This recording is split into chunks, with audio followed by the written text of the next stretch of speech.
అయోధ్యాధిపతి శూర పూర్వమాసీం నరాధిప సకరో నామధర్మాత్మ ప్రజాకామ సచాప్రజ వైదర్భిదుహితా రామ కేశినీ నామనామత జ్యేష్ఠా సకరపత్నీ సా ధర్మిష్ఠా సత్యవాదిని అరిష్టనే విదుహిత రూపేణ ప్రతిమా భువి ద్వితీయా సాగరస్యాసీత్ పత్ని సుమతి సంగీత.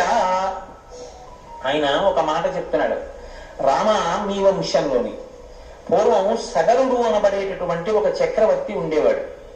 ఆయనకి ఇద్దరు భార్యలు. దక్షిణ నాయకత్వం అంటారు. దక్షిణ నాయకత్వం అంటే బహుభార్యాత్వం, ఒకరికన్నా ఎక్కువ. అది మహారాజులకు అంగీకరింపబడింది. దశరథ మహారాజు గారికి 345 మంది భార్యల కన్నా ఉండేవారు అని. కాబట్టి అయోధ్యాధిపతి శూర, అయోధ్యాధిపతి అయినటువంటి మహాశూరుడైనటువంటి సగర చక్రవర్తికి ఇద్దరు భార్యలు. ఆయన పరమధర్మాత్ముడు. రాజ్యాన్ని చాలా ప్రజల మనసు చూరగొనేటటువంటి రీతిలో పరిపాలన చేసినటువంటి వాడు. వైదర్భదుహితారామ కేశినీ నామనామత. ఆయన విదర్భరాజు యొక్క కుమార్తె అయినటువంటి కేశిని ఆయన యొక్క పెద్ద భార్య. ఆవిడ జ్యేష్ఠ సకలపత్ని సా ధర్మిష్ఠ సత్యవాదిని. ఆమె చాలా ధర్మమును అనుష్ఠించేటటువంటి స్వభావము కలిగినది, సత్యమును మాట్లాడుతుంది. అరిష్టమే విదుహిత రూపేణ ప్రతిమా భువి ద్వితీయా సాగరస్యాసీత్ పత్ని సుమతి సంగీత. అరిష్టనేమి అని మారు పేరు కలిగినటువంటి కశ్యప ప్రజాపతి యొక్క కూతురు అన్నారు వ్యాఖ్యాతలు చాలా చోట్ల. ఆ అరిష్టనేమి యొక్క కుమార్తె అయినటువంటి సుమతి అనబడేటటువంటి ఆమె గొప్ప లావణ్యవతి, సౌందర్యవతి. ఆమె సగర చక్రవర్తి యొక్క రెండవ భార్య. ఇద్దరు భార్యలతో సగర చక్రవర్తి చాలా సంతోషంగా కాలం గడుపుతున్నాడు. సంతానం లేదు. ఇక్ష్వాకు వంశంలో తరచుగా ఈ సమస్య మీకు కనపడుతూ ఉంటుంది. సంతానం ఉంటూ ఉండదు. దిలీపుడు అదే సమస్య, సగర చక్రవర్తి అదే సమస్య, దశరథ చక్రవర్తి అదే సమస్య. అందుకే భగీరథుడు దీనికి ఒక శాశ్వతమైన పరిష్కారాన్ని సాధించే ప్రయత్నం చేశాడు. అంటే వంశ చరిత్రని అర్థం చేసుకోవడం అన్నది ఎంత ముఖ్యమో మీరు తెలుసుకోవలసి ఉంటుంది. ఇవాళ మనకి ఏమైపోయిందంటే లోకంలో చదువు అంటే అది ఎక్కడి వరకు పరిమితం అయిపోయిందంటే కేవలం పుస్తకం చదువుకోవడం అంతే చదువు అంటే. తప్ప మీ తాతగారు ఎవరండి అని అడిగారు అనుకోండి తెలియదు. మీ గోత్రం ఏంటండి అని అడిగారు అనుకోండి తెలియదు. మీ ఋషులు ఎవరండి అని అడిగారు అనుకోండి ఏమి తెలియదు. మీ మేనత్ ఎవరు వాడికి తెలియదు. ఎందుకంటే మనం అసలు పంపం. అందులో ఎటువంటి సిస్టమ్ మనం ఇవాళ తయారు చేసేసుకున్నాం అంటే ఇది ఒక దారుణమైనటువంటి స్థితి. నాకు తరచుగా అదే జ్ఞాపకానికి వస్తూ ఉంటుంది. పౌల్ట్రీ ఫార్మ్స్ ఉంటాయి, కోళ్ళు పెంచేటటువంటివి. మీరు ఎప్పుడైనా చూశారో లేదో, నీకు అదే పని అనుకోకండి, చూసినది గుర్తొస్తుంటుంది అంతే. ఆ పౌల్ట్రీ ఫార్మ్స్ లో కోళ్ళని పెంచుతూ ఉంటారు. అవి ఎక్కువ స్వేచ్ఛగా తిరగడానికి చోటు ఉంచారు. కోడి పక్కన కోడి, కోడి పక్కన కోడి దగ్గరగా పెరుగుతాయి. ఎందుకంటే అవి కొంచెం ఎక్కువ కదిలితే వాటికి ఉన్నటువంటి శక్తి క్షయం అవుతుందని ఎక్కువ కదలడానికి అవకాశం ఇవ్వరు వాటికి. అది అక్కడే పుడుతుంది, అక్కడే పెరుగుతుంది, అక్కడే తింటుంది, అక్కడే విసర్జిస్తుంది, అక్కడే గుడ్డెడుతుంది. వాడు వచ్చి కింద నుంచి గుడ్డెట్టుకుపోతాడు. ఆఖరణ దాని యొక్క ఒకే ఒక యాత్ర ఏమిటంటే అదే దాని అంతిమ యాత్ర. వాటి కాళ్ళన్నీ కలిపి ఓ గుత్తి కింద కట్టి పట్టుకుపోతారు. చాలా దారుణంగా ఉంటుంది ఆ స్థితి. అది తీసుకెళ్ళడం కూడా తలలు రోడ్డు కొట్టుకుపోతుంటే తీసుకెళ్తారు. తీసుకెళ్లి పైన ఎక్కింది అంటే దాని కంఠం పోయిందని గుర్తు, కింద ఉంది అంటే కంఠం పోవడానికి క్యూలో ఉందని గుర్తు. అంతే దాని జీవితం. ఇవాళ మనం పిల్లల్ని స్కూలుకు పంపించే విధానం కూడా అంతే. 30 మంది కూర్చునేటటువంటి తరగతి గదిలో పౌల్ట్రీ ఫామ్ లో కోళ్ళు ఎలా ఉంటాయో అలా 60 మంది కూర్చుని ఉంటారు. పొద్దున్న 6 గంటలకు వెళ్తే రాత్రి 8 గంటల వరకు చదివే దిక్కుమాల చదువు. ఆ చదువుకు అర్థమే ఉండదు. వాడికి ఇంకేమీ తెలియదు. వాడికి ఏం తెలుసు అంటే స్టాప్ వాచ్ పెట్టి 60 నిమిషాల్లో ఎన్ని బిట్లు చేసేయగలవు. సంస్కారాన్ని పక్కన పెట్టని చదువు ఇదే ప్రమాదం అంతా తీసుకొచ్చేస్తాను. అక్కడే వచ్చింది ఇబ్బంది అంతా. చదువుది తప్ప అంటే సంస్కారం లేని చదువుది తప్పు, సెల్ ఫోన్ది తప్ప అంటే సెల్ ఫోన్ది తప్పు కాదు. ప్రవచన మంటపంలో సెల్ ఫోన్ వినడం, సెల్ ఫోన్ మాట్లాడడం, సెల్ ఫోన్ రింగ్ వచ్చేటట్టుగా దగ్గర పెట్టుకోవడం తప్పు. ఇదే నేను చెప్పింది. విశ్వామిత్రుడు నేర్పింది ఏమిటి అంటే నిగ్రహం నేర్పాడు రామచంద్రమూర్తికి. నిగ్రహం లేకుండా ఏది ఉన్నా ప్రమాదమేనండి. కాబట్టి నేను ఈ మాట ఎందుకు చెప్పవలసి వచ్చింది అంటే ఆ సగర చక్రవర్తికి 2 భార్యలున్నా సంతానం లేదు. ఇప్పుడైనా సంతానం కోసమని తపస్సు చేయడానికి వెళ్ళాడు. ఎక్కడికి వెళ్ళాడు? హిమవంతం సమాసాద్య భృగుప్రస్రవణీగిరౌ. భృగుప్రస్రవణము అనబడేటటువంటి ఒక పవిత్రమైనటువంటి ప్రదేశాన్ని చేరుకున్నాడు హిమవత్ పర్వతం మీద. ఎందుకంటే దేశము, కాలము, ప్రదేశము, దేశమే ప్రదేశము. దేశమునకు ఒక శక్తి ఉంటుంది. శృంగేరి పీఠం శృంగేరిలోనే ఎందుకు ఉండాలి? గుంటూరులో పెట్టకూడదా శంకరాచార్యులు వారంటే? శృంగేరిలో ఆ శక్తి కనపడింది, తక్కువ శక్తి. దేశమునకు ఆ శక్తి ఉంటుంది, భూమండలమునకు. కాబట్టి ఇప్పుడు అక్కడికి వెళ్ళి ఆయన తపస్సు చేశాడు భార్యలతో కలిసి. ఎవరి గురించి? అదో గమ్మత్తు. భృగు మహర్షి గురించి తపస్సు చేశాడు. మహర్షి దర్శనానికి తపస్సు చేశాడు. అంటే మీరు ఇక్కడ ఒక విషయాన్ని గమనించవలసి ఉంటుంది. దేవతలు ఎంత శక్తివంతులో ఋషులు కూడా అంతే శక్తివంతులు. ఋషి కూడా మీకు అలాగే కృప చెయ్యగలడు. కాబట్టి ఆయన ఋషి గురించి తపస్సు చేశాడు. చేస్తే ఋషి ప్రత్యక్షం అయ్యారు భృగు మహర్షి. దేనికి తపస్సు చేస్తున్నావు? అది అడగక్కర్లేదు, ఆయనకి తెలుసు. ఆయన అన్నాడు, నీకు 2 భార్యలు కదా, ఒక భార్య యందు బహు సంతానము, అంటే చాలా మంది పిల్లలు పుడతారు. ఒక భార్య యందు వంశధరుడు జన్మిస్తాడు. చాలా తథాస్తు. ఆయన వెళ్ళిపోతున్నారు. కుతూహలం ఒకటి ఉంటుంది లోకంలో. కుతూహలం అన్నది ఎందులోంచి వస్తుందో తెలుసా అండి? మీ మనసు యొక్క స్థితిలోంచి వస్తుంది.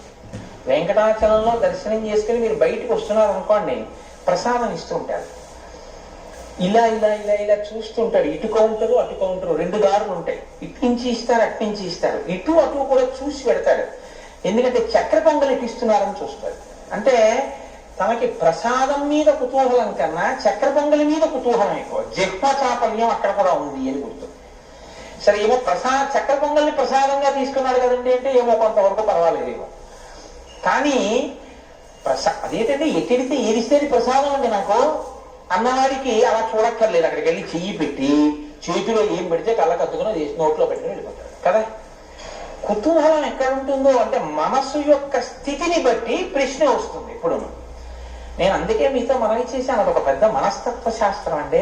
శ్రీరామాయణం బాగా జీర్ణమైతే మీతో మాట్లాడే మనిషి యొక్క మాటని బట్టి ఆయన సంస్కారాన్ని లెక్క కట్టేస్తారు, మీరు తెలిసిపోతుంది. కాబట్టి ఇప్పుడు 2 భార్యలు అన్నారు. మాలో ఎవరికి వంశకరుడు, ఎవరికి బలపుత్రులు అంటే ఇద్దరికి ఏదో కోరిక ఉందిగా. 2 ఎక్కువ సంతానమే కావాలని కోరుకుంటే ఇబ్బంది, కానీ ఇద్దరికి ఏమో వేరు కోరికలు ఉన్నాయేమో అంటే భృగు మహర్షి అన్నారు, ఆ గొడవ ఎందుకు మీకు, మీకెలా కావాలి అడగండి అన్నారు. మునేస్తు వచనం శ్రుత్వా కేశినీ రఘునందన పుత్రం వంశకరం రామ జగ్రాహన్ నృపసన్నిధౌ. అంటే రాజసన్నిధిలోనే అడిగింది. అంటే రాజుగారిని వీళ్ళు ఏమంటే అడగండి మాలో ఎవరికి ఎక్కువ మంది పిల్లలు, ఎవరికి ఒక్క పిల్లాడు పుడతారో మీరు అడగండి అన్నారని గుర్తు కదా. మళ్ళీ భార్యల్ని తీసుకెళ్లి భృగు మహర్షి దగ్గరికి వెళ్ళి నిలబడి అడిగాడంటే ఏంటంటే దాని అర్థం కుతూహలమును ప్రదర్శించిరి. ఇప్పుడు భృగు మహర్షి మీరే అడగండి అన్నారు. అంటే పెద్ద ఆవిడంది మునిస్తోవచనం శ్రుత్వా కేశినీ రఘునందన ఓ రామ, రాముడికి చెప్తున్నాడు పిలిచి ఈ కథంతా. ఆ ముని ఆమెని అడిగినప్పుడు నాకు వంశకరుడైనటువంటి ఒక్క కుమారుడు కావాలి అని అడిగింది. అందుకని మహర్షి అన్నారు తథాస్తు, నీకు వంశకరుడైన కుమారుడు లభిస్తాడు. 2వ ఆవిడంది షష్ఠిం పుత్ర సహస్రాణి సుపర్ణ భగినీ తదా మహోత్సాహాన్ కీర్తిమతో జగ్రాహ సుమతి సుతాం. సుమతి 2వ భార్య. ఈవిడ చాలా విచిత్రమైనటువంటి స్థితిలో ఉంటాయి ఒక్కొక్కరి మనస్సు. ఆ మాటకి ఉండేటటువంటి అర్థాన్ని తెలుసుకోకుండా, దాని లోతుపాతులు పరిశీలనం చేయకుండా గబుక్కుని ఉత్సాహపడిపోతే అలాగే ఉంటుంది. షష్ఠిం పుత్ర సహస్రాన్ని 60,000 మంది పిల్లలు నాకు కావాలండి, ఎక్కువ మంది పిల్లలు కావాలని. 60,000 మంది పిల్లలు. సుపర్ణ భగినీ తదా, కశ్యప ప్రజాపతి కూతురు కాబట్టి గరుత్మంతుని చెల్లెలు. అందుకే సుపర్ణ భగినీ తదా గరుత్మంతుని చెల్లెలు సుమతి. మహోత్సాహాన్ కీర్తిమతో, మహోత్సాహాన్ అంటే, ఈ మహోత్సాహాన్ అంటే ఎటువంటిదంటే, ఈ పని చెయ్యి అన్నారు అనుకోండి, ఏమన్నా అలా చేస్తే ఇబ్బంది వస్తుందేమో ఒకసారి ఆలోచించండి అని అనడు. ఒకవేళ ఎవరైనా ఇంకా చెప్దామన్నా ఇక్కడ ఉండరు. ఏమయో ఆగ అలా వెళ్ళిపోతున్నాయంటే దానివల్ల ఇబ్బంది వస్తుందేమో అని మళ్ళీ ఏమైనా చెప్దాం అనుకున్నాం అనుకోండి, ఆయన అక్కడ ఉండడు, వెళ్ళిపోతాడు ఆ పని మీద. అత్యుత్సాహం అన్నమాట. మహోత్సాహం, అంత ఉత్సాహం ఉన్నవాళ్ళు 60,000 మందిని కీర్తిమతో, కానీ కీర్తిని గణిస్తారు, అంటే వాళ్ళ పేరు మీద అలా కీర్తి నిలబడిపోతుంది. అటువంటి వాళ్ళని నాకు కావాలి అని అడిగింది. రాస్తు ఆయనకి ఏముంది, మహానుభావుడు వాక్కు చేత ఇవ్వగలడు. ఇద్దరికి మీకు ఇలాగే నేను కటాక్షిస్తున్నాను, అలాగే మీకు సంతానం కలుగుతుంది అన్నారు. సరే, ఇద్దరు ఇంటికి వెళ్ళిపోయారు. వెళ్ళిపోయిన తరువాత సగర చక్రవర్తి భార్యలలో పెద్ద ఆవిడికి ఒక కుమారుడు కలిగాడు. ఆయనకి అసమంజసుడు అని పేరు పెట్టారు. రెండవ ఆమెకి ఒక పెద్ద పిండం ఒకటి పుట్టింది. ఆ పిండానికి తేనెటీగలు ఎలా ఉంటాయో అలా 60,000 మంది చిన్న చిన్న చిన్న చిన్న పిల్లల యొక్క వ్యూహము దానికి అంటుకునుంది. దాదులు వీళ్ళని నీతి కుండంలో పెట్టి పెంచి పెద్ద చేశారు. అంటే ప్రిమిచ్యూర్లు భక్తి అన్నది రామాయణ కాలానికే ఉందిలో ఉంది. అందుకని 60,000 మందిని నీతి కుండంలో పెట్టి పెంచి పెద్ద చేశారు. ఇప్పుడు ఈ 60,000 మంది పెద్దవాళ్ళు అయ్యారు. అసమంజసుడు పెద్దవాడయ్యాడు. అసమంజసుడు ఈ 60,000 మంది అన్నదమ్ములు కదండి అవుతారు, ఇద్దరు భార్యల బిడ్డలు కాబట్టి. బాగా జ్ఞాపకం పెట్టుకోండి, నేను ఎందుకు ఈ బంధుత్వం మీకు చెప్తున్నానంటే ఎదర చాలా అవసరం అవుతుంది. ఈ అసమంజసుడు ఒక పని చేస్తుండేవాడు. సరయూ నదిలో ఆడుకుందాం రండి అని పిలిచేవాడు పిల్లల్ని. వాళ్ళందరూ పిల్లలు కదా, సరే ఆడుకుందామని వెళ్ళేవారు. ఆయనకు ఒక అలవాటు, ఆడుతూ ఏం చేసేవాడంటే పిల్లల్ని తీసుకెళ్లి సరయూ నదీ తీరంలో ఉండేటటువంటి నీటిలో వాళ్ళకి ఊపిరి ఆడకుండా నొక్కి చంపేసేవాడు. వాళ్ళు గిలగిలగిల తన్నుకు చచ్చిపోతే రాజుగారి కొడుకు కదా, ఇంటికి వెళ్ళిపోయేవాడు. ఇది ఎంతకాలం ఓర్చుకుంటారు ప్రజలు. చెప్పి చూశారు రాజుగారికి. రాజు చాలా తీవ్రంగా మాట్లాడాడు, నువ్వు ఇలా చేయకూడదని చెప్పాడు. అది మనకి ఎందువల్ల తెలుస్తుందంటే ఆయనకి తర్వాత పెళ్ళైపోయి కొడుకు కూడా పుట్టాడు కాబట్టి మారాలి కదా. మారలేదనే అర్థం. కొడుకు పుట్టేశాడు, ఆ కొడుక్కి అంశుమంతుడు అని పేరు కూడా పెట్టాడు సగర చక్రవర్తి. అయినా అతను మారినట్టు కనపడదు. అతని పిల్లలు అలా చంపుతూనే ఉన్నాడు. అంటే ఒక్కొక్కడికి ఒక్కొక్క పైశాచికమైన ఆనందం. కాబట్టి ఏవం పాప సమాచార సజ్జన ప్రతిపాదక పౌరాణామహితేయుక్త పుత్రో నిర్వాసిత పురాత్. ధర్మం అంటే అది. ధర్మం అంటే 10 మంది బిడ్డలు పోయి ఏడుస్తుంటే నా పిల్లాడు సంతోషిస్తున్నాడని ఊరుకోవడం కాదు. ధర్మమే. కాబట్టి రాజు అన్నాడు, సజ్జన ప్రతిబాధక, సజ్జనుల్ని బాధిస్తోంది నా కొడుకు ప్రవర్తన, కాబట్టి వీడి ఊళ్ళో ఉండడానికి వీల్లేదని రాజ్య బహిష్కారం విధించాడు. నువ్వు నా దగ్గర ఉండకుండా వెళ్ళిపో అన్నాడు. అసలు తండ్రికి కొడుకు కనపడకుండా దూరంగా వెళ్ళిపోతున్నాడు అంటేనే చాలా బెంగ. అటువంటిది తండ్రి తనంత తానుగా కొడుకుని రాజ్య బహిష్కారం విధించాలి అంటే చాలా కష్టం. అది రాజే తలుచుకుంటే దాన్ని ఎలాగైనా సరే తిమ్మిని బమ్మి చేసి తన కొడుకే ఒప్పు అని నిరూపించవచ్చు.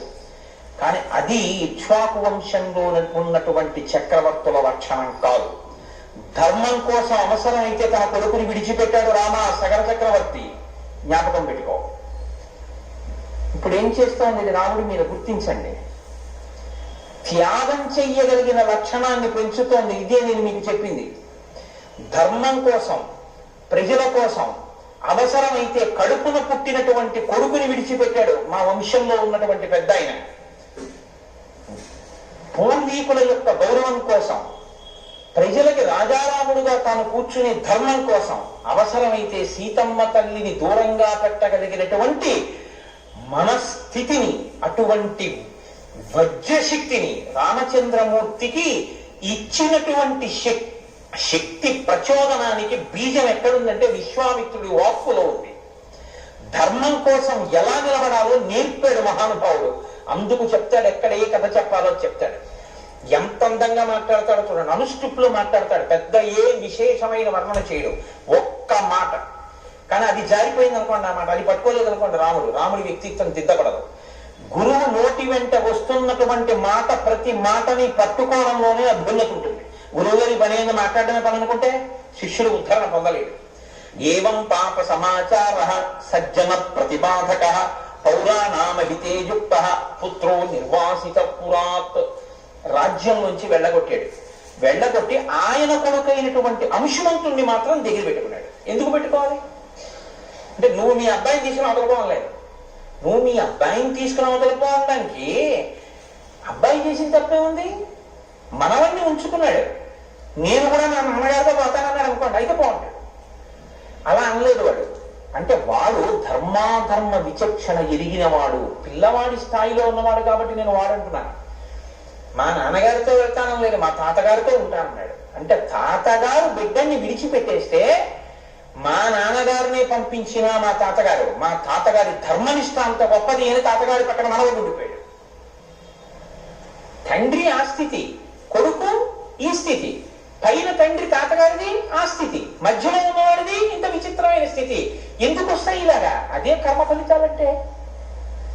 ఎంత గమ్మత్తుగా ఉంటుందో చూడండి. మీరు అదొక్కటి పట్టుకుని ఎంతైనా విశ్లేషణలోకి వెళ్ళచ్చు. రాముడి మనసులోకి నాటుకుపోతున్నాయి ఇవన్నీ. నేను పుట్టిన వంశం ఇంత గొప్పది, నా ముందు ఉన్నటువంటి వాళ్ళంత గొప్పవాళ్ళు, నేనొక్క పొరపాటు చేస్తే వాళ్ళందరూ సిగ్గుతో తలంచుకుంటారు. మా వంశంలో చెడపుట్టాడు వీడి వల్ల మేమందరం ధర్మాత్మలమై కూడా ఇలా తల దించుకు నిలబడుతున్నాం, వీడు మా వంశంలో పుట్టినందుకు అని వాళ్ళు బాధపడతారు. నేను అలా ప్రవర్తించకూడదు. మా తండ్రులు గౌరవింపబడాలి, నన్ను చూసి సంతోషించాలి, మా రాముడు ఇటువంటి వాడు అని వాళ్ళు సంతోషించాలి. అబ్బా, ఏమి అంశవంతుడు, ఏమి సగర చక్రవర్తి, ఏది చేస్తే ప్రభు రాజ్యంలోంచి పంపించేయచ్చు అంటే ఊరి క్షేమం కోసం అవసరమైతే తన కొడుకును వదిలేశాడు.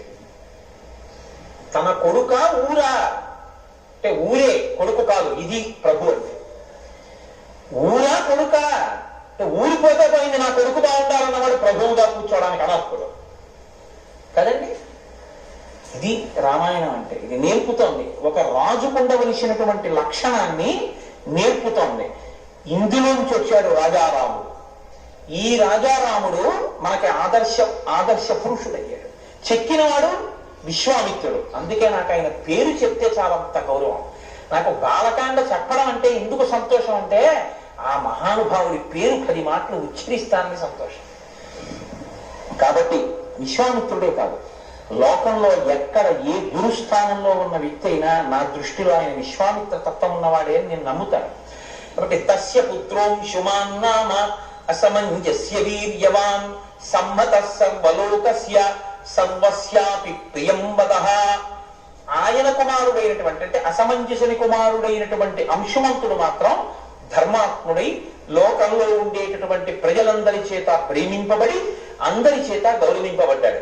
సగర చక్రవర్తి చాలా సంతోషించాడు అని ఆయన అన్నారు. సగర చక్రవర్తి అశ్వమేధయాగం చేశాడు అన్నారు, అంతే అని తర్వాత విషయానికి వెళ్ళిపోబోతున్నారు.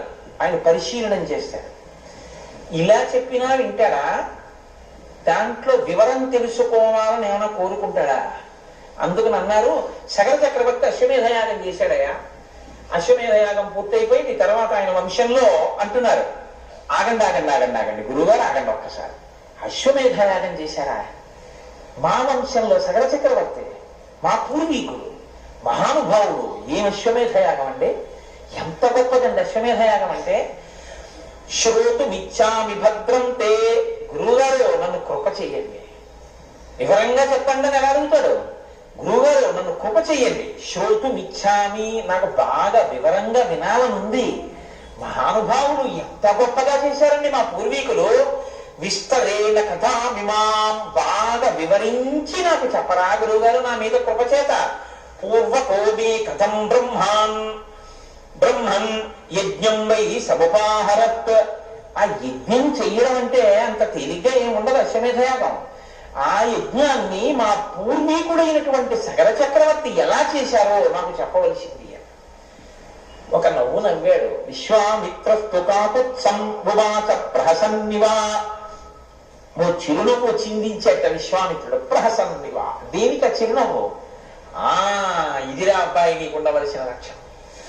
మీ తాతగారు రా అన్నారు అనుకోండి, ఎవరో తెలుసున్న వాళ్ళు, అమ్మ బాబోయ్ ఆయన దగ్గరికి వెళ్తేనండి సుట్టి చేస్తారంటారు ఇవాళ మన పిల్లలైతే. మాకెందుకండి మా తాతగారి గోల. అసలు తాతగారి గురించి నాయనమ్మ గురించి ఎంత లేకిగా మాట్లాడచ్చో, ఎంత పేరు పెట్టి పిలవచ్చో, ఎంత అసహ్యంగా ప్రవర్తించచ్చో ఆదర్శంగా డబ్బులిచ్చి మరీ చూపి. తండ్రి గురించి తెలియదు, తాత గురించి తెలియదు, తండ్రి గారు చేసింది తెలియదు, తాతగారు చేసింది తెలియదు. దేనికి నువ్వు ఇంకా నీ జన్మకి ప్రయోజనం? నేను మీకు ఒక యథార్థం చెప్తున్నాను. ఇవాళ నేను ఇక్కడికి రామాయణం చెప్పడానికి రావడానికి కారణం ఒక్కటే. హరిప్రసాద్ గారు నాతో కన్నులు నీరు పెట్టుకుని రోజున ఒక మాట చెప్పారు. రామచంద్రమూర్తి ఊరేగింపు వెళ్ళిపోతుంటే మా నాన్నగారు ఇంట్లోంచి చూసి పరమ సంతోషంగా బయటికి వచ్చి హారతిచ్చి లోపలికి వెళ్ళి కూర్చుని రామనామం చెప్పుకుంటూ శరీరం వదిలిపెట్టారండి. మా నాన్నగారికి అంత రామభక్తి, కోటేశ్వరారు అని చెప్పుకుని కళ్ళమ్మన నీళ్లు పెట్టుకున్నారు. అంత రామభక్తి కలిగినటువంటి తండ్రి పట్ల ప్రీతి కలిగిన కొడుకు రామాయణం చెప్పమని అడిగాడు. ఇంకంతకన్నా ఏ కారణం కావాలి రామాయణం చెప్పడానికి? సెలవు పెట్టవలసిందే. నువ్వు నీ పితృదేవతల పట్ల నీకు ప్రేమ లేకపోతే, నీ తండ్రి మీద ప్రేమ లేదు, నీ తాత మీద ప్రేమ లేదు, బూడిదలో ఎందుకు నీ చదువు? ఏది ఎందుకు పనికి వస్తుంది? తండ్రిని వృద్ధాశ్రమం, తల్లిని వృద్ధాశ్రమం, నీ పినతండ్రిని గౌరవించో, పెద్ద తండ్రిని గౌరవించో, గురువుని గౌరవించో. నీకు ఎవరి పట్ల గౌరవం లేదు. నీ ఎంత నువ్వు పుట్టావు, నీ ఎంత నువ్వు పెరిగావు. నీ శుభలేఖ మీద పెద్దవాళ్ళ పేరు ఉండదు. నీకు నువ్వు పిలుచుకుంటూ శుభలేఖ వేసుకుంటావా? అనాథవాలు ఏమన్నా? నీకు తల్లిదండ్రులు లేరు. I solicit your gracious presence ఏమిటండి? నీ పెద్దవాళ్ళు పిలవా, నువ్వు పిలుచుకుంటావా? నా పెళ్లికి ఎవరు లేరా నీకు? అనాథమా? ఏమో దరిద్రం. అంటే ఇవాళ మనం వింత పోకడలకి పోయి మన సంస్కృతి కాని సంస్కృతిని నెత్తికెత్తుకుని పాడు చేస్తున్నది ఎవరైనా ఉంటే పెద్దవాళ్లే. నేను క్షమింపబడదను గాక. రామాయణం పిల్లలకి తెలియకపోతే తప్ప పెద్దవాళ్ళది. మీరు కొనలేదు రామాయణం, కోట్ల రూపాయలు ఖర్చు పెట్టేశారు లేచిన దగ్గర నుంచి. చిన్న యాపిల్ పళ్ళంలో లక్షల డబ్బు పెట్టి 6 కాండలు గోరఖ్పూర్ని కొని ఇంట్లో పెట్టుంటే నీ కొడుకు ఎప్పుడో ఒకప్పుడు రామాయణం చదివి ఉండేవాడు. నీ ఇంట్లో ఇంటీరియర్ డెకరేషన్ కి అంత డబ్బు ఖర్చు పెట్టావు, నీ ఇంట్లో 6 కాండల రామాయణం లేదు. దేనికి నిన్ను మన్నించాలి? దేనికి గౌరవించాలి? ఈ రామాయణం అంత బరువైందా? 6 కాండల పుస్తకం కొని నీ ఇంట్లో పెట్టలేదు. 12 స్కందాల భాగవతం పోతన గారి నీ ఇంట్లో లేదు. నీ ఇంటి పిల్లలు సంస్కారవంతులు అవ్వాలని నువ్వు కోరుకోవడానికి నీకున్న నైతికమైన అర్హత ఏమిటి? లేదు. మనకి ఎక్కడ కోల్పోతున్నామంటే మన సంస్కారాన్ని మనం విడిచిపెడుతున్నాం. నా ఆదితి చేత పలికిన వ్యగ్రతతో కూడిన మాటలు మన్నింపబడుగాక.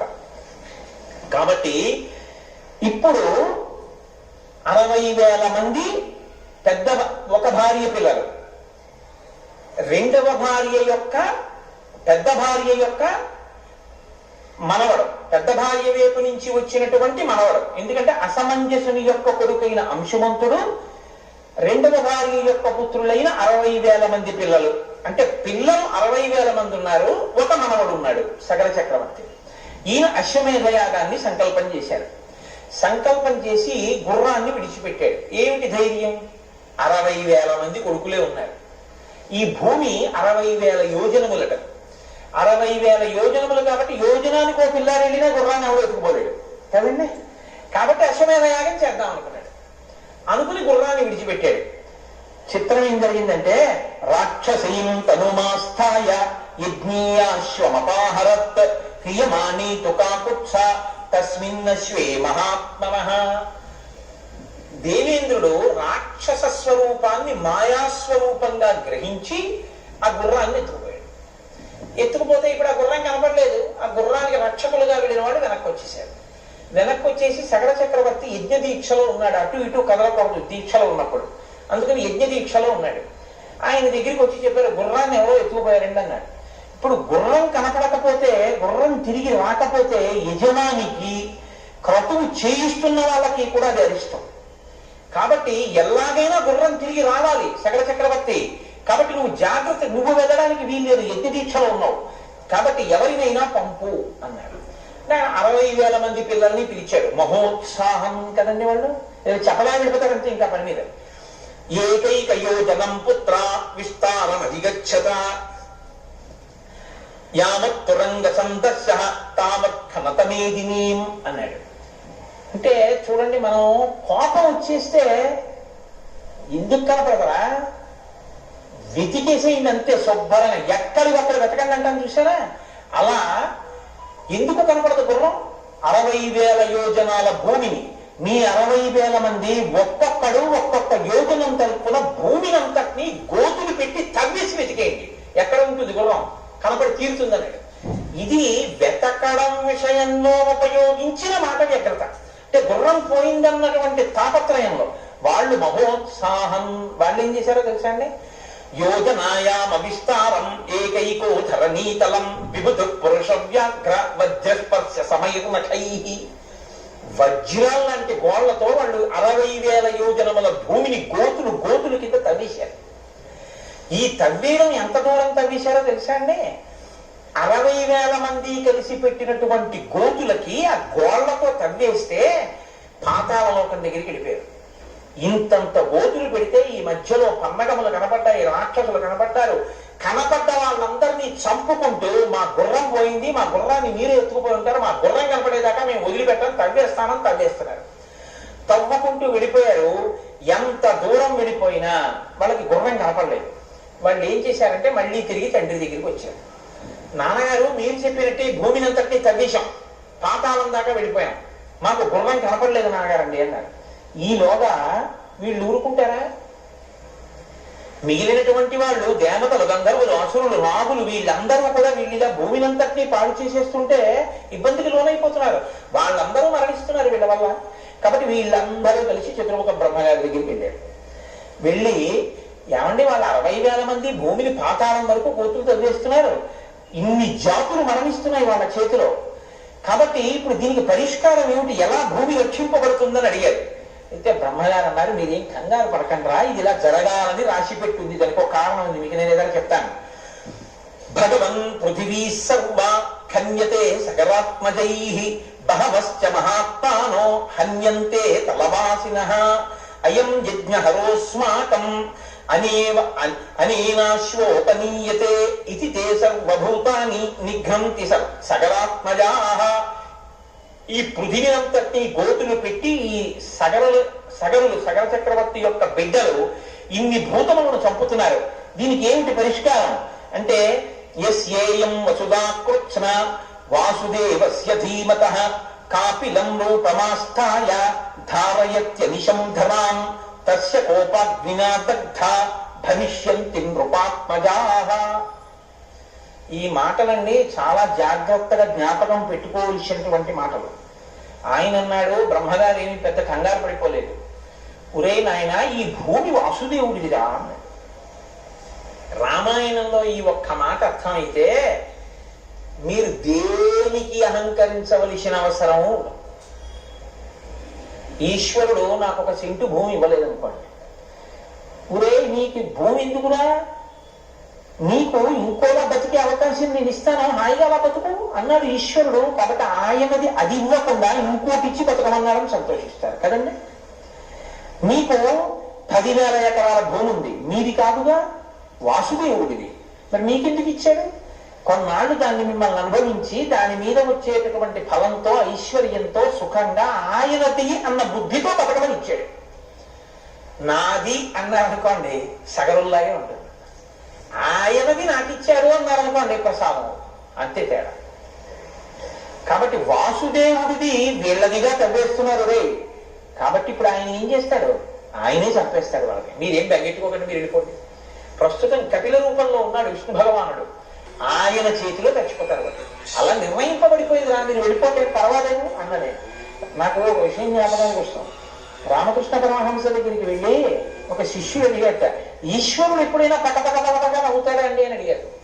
అడిగితే రామకృష్ణ పరమహంస అన్నారు, అసలు ఈశ్వరుడు చేసేదే ఆ పని, ఎప్పుడూ పటపటా నవ్వుతూనే ఉంటాడన్నారు.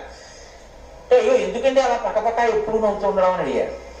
అడిగితే టేపు పట్టుకుని భూమిని కొలతలు వేసుకుని ఇది నాదని రిజిస్ట్రేషన్ చేయించుకున్న వాళ్ళు చాలా మంది నా దగ్గరికి వచ్చేసారు, మళ్ళీ వాళ్ళంతమంది బయలుదేరి కొలత వేసుకుంటున్నారు నవ్వుతుంటారు రా ఈశ్వరుడు అన్నారు. నిజంగానండి, పేరెంట్ డీడ్ ఎంతమందికి మారిందో, ఎవడిది ఆఖరికి ఇది ఈశ్వరుడి. ఏమి పిచ్చి, నాదని పిచ్చి, ఆ పిచ్చితోటి పాడు చేసుకోవాలి. కాబట్టి యస్యేయం వసుధాకృత్స్న వాసుదేవస్య ధీమతః కాపిలం రూపమాస్థాయ ధారయత్యనిశం ధరాం తస్య కోపాగ్నినా దగ్ధా భవిష్యంతి నృపాత్మజాః. భవిష్యత్తులో ఆయన కోపానికి వీళ్ళు భస్మరాశి అయిపోతారు. సరే, ఈలోగా వాళ్ళు మళ్ళీ తండ్రి దగ్గరికి వెళ్ళాడు. తండ్రి అన్నాడు, ఎందుకు వెనక్కి వచ్చారు మీరు? గుర్రం కనపడేంత వరకు అలా తవ్వుకుంటూ వెళ్ళిపోండి అంతే, భూమిని ఎక్కడ అక్కడ ఉంటుంది, అలా తవ్వుతూ వెళ్ళండి, ఎక్కడ దాచినా మీకు దొరుకుతుంది అన్నాడు. మళ్ళీ వెళ్ళారు 60,000 మంది. ఇప్పుడు ఎంత దూరం వరకు వెళ్ళిపోయిందో తెలుసా అండి? వాళ్ళు గొయ్యి పెట్టి తవ్వుకుంటూ వెళ్ళిపోవడం. వాళ్ళు అలా వెళ్ళిపోగా వెళ్ళిపోగా వెళ్ళిపోగా తూర్పు దిక్కున తవ్వుకుంటూ కిందకి వెళ్ళిపోతే వాళ్ళకి దిశా గజం విరూపాక్షం ధారయంతం మహీతలం సపర్వత వనాంకృత్స్నాం పృథివీం రఘునందన శిరసాధారయామాస విరూపాక్షో మహాగజః యదా పర్వాణి కాకుత్స విశ్రమార్థం మహాగజః ఖేదాచ్ఛాలయతే శీర్షం భూమికంపస్తదా భవేత్. అప్పుడు వాళ్ళు తూర్పు దిక్కుగా కిందకి వెడితే వాళ్ళకి అక్కడికి వెళితే విరూపాక్షం అనేటటువంటి ఒక పెద్ద ఏనుగు ఒకటి కనపడింది. అది మోస్తోంది భూమిని తన కుంభస్థలం మీద. అది ఈశ్వరుడి యొక్క నిర్ణయం. ఇదంతా మన ప్రజ్ఞ అంటే మనం. ఆయన పెట్టారు అక్కడ దిగ్గజాన్ని. ఆ గజం మోస్తోంది. ఆ విరూపాక్షం అన్నది తూర్పు దిక్కుల భూమిని అది బరువు మోస్తోంది. దానికి అప్పుడప్పుడు తలకాయ నెప్పిడుతుంది. కుంభస్థలం నెప్పి పెడితే అది కొంచెం నెప్పి తగ్గడం కోసమని ఇలా అంటుంది. ఇలా అన్నప్పుడు భూమి కంపిస్తూ ఉంటుంది. రామా, విశ్వామిత్రుడు చెప్తున్నాడు రామచంద్రమూర్తితో, భూమి కంపించడానికి కారణం అదిగో అది. ఆ ఏనుగుకి తల నెప్పి పెడితే ఒకసారి తల కదుపుతుంది. అది తల కదిపిందో భూమి కంపిస్తుంది. ఇక్కడ మీరు ఒక విషయాన్ని కొంచెం జాగ్రత్తగా గమనించాలి.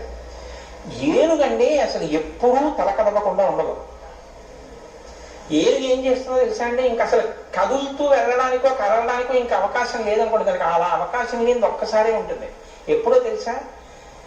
మావటి వాడు ఏం చేస్తాడంటే అంకుశాన్ని దాని 2 కాళ్ళ ముందు ఇలా పెడతాడు అడ్డంగా. మీరు ఎప్పుడైనా గమనించండి, క్షేత్రాలకు వెళ్ళినప్పుడు కర్ర ఇలా పెట్టి తను కూర్చుంటాడు ఆ పక్కన. ఏనుగు అంత చోటు ఇంకా అలా పక్కన కూర్చుంటాడు. మావటి వాడు అంకుశం కాని ముందు పెడితే ఏనుగు ఇంకా తన శరీరాన్ని కదిపి దాన్ని దాటి వెళ్ళదిగా. మళ్ళీ అంకుశం తీసే వరకు వెళ్ళదు. అంత పెద్ద ప్రాణి అయినా దానికి ఉన్న క్రమశిక్షణ అది అలా లొంగిపోతుందంటే అది వెళ్ళదిగా. కాబట్టి అది ఏం చేస్తుందంటే అది కదలకుండా ఉండలేదు. అందుకని తొండాన్ని ఇలా ఊపుతుంది. ఇలా మీరు ఎప్పుడైనా చూడండి, తలకాయ ఇలా ఇలా ఊపుతూ ఉంటుంది. ఎందుకంటే ఇలా వెళ్ళడానికి దానికి అవకాశం లేదు, కర్ర అడ్డుంది. కర్రేనండి చెట్లు ఎరగొడేస్తుంది. వెళ్ళదా అంటే గౌరవం అంతే. ఏనుగు లొంగిపోతుంది మావటి కర్రకి. మనం మాత్రం మన మనసుని లొంగదీయలేం. ఇది మన బలహీనత. అది ఆ ప్రాణి క్రమశిక్షణ అంతే.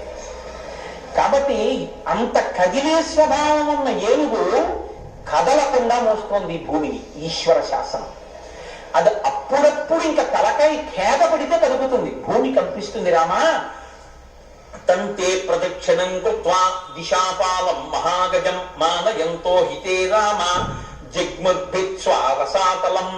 వాళ్ళు ఆ ఏనుగుకి ప్రదక్షిణం చేసి పాతాళలోకంలోకి వెళ్ళిపోయారు. 60,000 మంది తూర్పు దిక్కుకే వెళ్ళరుగా, అందరూ తలో దిక్కుకి వెళ్తారు. కొంతమంది దక్షిణ దిక్కును తవ్వారు. దక్షిణ దిక్కున తవ్వి కిందకెడితే దక్షిణ దిక్కున ఇంకో ఏనుగు మోస్తోంది.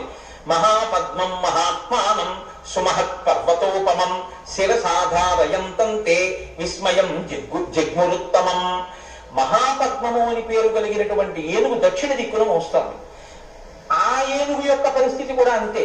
అంటే ఇంత పెద్ద భూమి కుంగిపోకుండా ఉండాలంటే అన్ని వైపులా మొయ్యాలి, 4 దిక్కుల.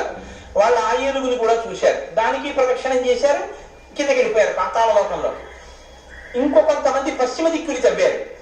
అంటే మీకు చెప్పేటప్పుడు విశ్వామిత్రుడు ఎలా చెప్తున్నాడంటే ప్రదక్షిణ పురస్సరంగా చెప్తున్నాడు. ఇది ఆయన అంతర్ముఖత్వం. ఆయనకి ఎంత జ్ఞానం ఉందో చూడండి. ప్రదక్షిణ పురస్సరంగా ఏ విషయాన్నైనా ఆలోచించడం, ప్రదక్షిణ పురస్సరంగా కదలడం గౌరవానికి గుర్తు. విరాట పర్వంలో అర్జునుడు యుద్ధానికి వచ్చాడు. ద్రోణాచార్యుల వారు ఎదురుగుండా నించున్నారు. నించుంటే ఉత్తర కుమారుడు సారథ్యం చేస్తున్నాడు. అర్జునుడు ప్రత్యేకం చెప్పాడు, ఎదురుగుండా ఉన్నవారు ఎవరో తెలుసా? మా గురువు గారు. ఆయన పెట్టిన భిక్ష నాకు ఈ విద్య. ఎవరి రథానికైనా ఎదురుగుండా నా రథాన్ని పెట్టు, ఒక్క ఆయన రథానికి ఎదురుగుండా నా రథాన్ని పెట్టద్దు. ఎందుకో తెలుసా? నేను ఆయన్ని యుద్ధానికి పిలిచినట్టు అవుతుంది. ఆయన నా మీద బాణాలు వేస్తే నేను వేస్తానంతే తప్ప ఆయనకి ఎదురుగుండా వెళ్ళద్దు, ఆయనకు దగ్గరగా నడవద్దు, దగ్గరగా రథాన్ని తీసుకెళ్ళద్దు. ఎందుకంటే ఏమో గురువు గారు రథం కలుపుకుందాం అనుకుంటున్నారేమో, మనం అడ్డెళ్ళకూడదు. అందుకని గురువు గారికి రథానికి దూరంగా వెళ్ళని, ప్రదక్షిణ పురస్సరంగా వెళ్ళని, అప్రదక్షిణంగా మాత్రం కదలకు, ప్రదక్షిణంగా కదులు. ప్రదక్షిణంగా కదిలితే గౌరవాన్ని ఆవిష్కరించినట్టు. మీరు ఏ క్రతువు చేస్తున్నారో, ఏ పని చేస్తున్నారో దాని యందు మీరు విపరీతమైనటువంటి పవిత్రతని ఆవిష్కరించడం ఏమిటంటే మీరు మార్గాన్ని నిర్ణయించుకోవాలి, ఎటు వెడదాం అనుకుంటున్నారు అన్నది. అది ఎవరి పట్ల కృతజ్ఞతతో, ఎవరి పట్ల గౌరవంగా వెళుతున్నారో దానికి ప్రదక్షిణంగా వెళ్ళాలి. అందుకే గురువు గారికి ప్రదక్షిణ పురస్సరంగా తిరగాలి. ఇప్పుడు తల్లిదండ్రులకి ప్రదక్షిణ పురస్సరంగా తిరగాలి. అంతేగాని ఎలా పడితే అలా పక్క నుంచి వెళ్ళిపోకూడదు, అమర్యాద. ఎంత అందంగా మాట్లాడతారో చూడండి విశ్వామిత్రుడు. చెప్పేటప్పుడు పశ్చిమాన్ని ఉన్న ఏనుగులు ముందు చెప్పడం, తూర్పు చెప్పాడు, దక్షిణం చెప్పారు, పశ్చిమం చెప్తున్నారు. అంటే ఆయన చెప్పేటప్పుడు కూడా ప్రదక్షిణ పురస్సరంగానే తిరుగుతోంది ఆయన బుద్ధి. అంటే ఆయన బుద్ధి ఇప్పుడు భూప్రదక్షిణం చేస్తుంది.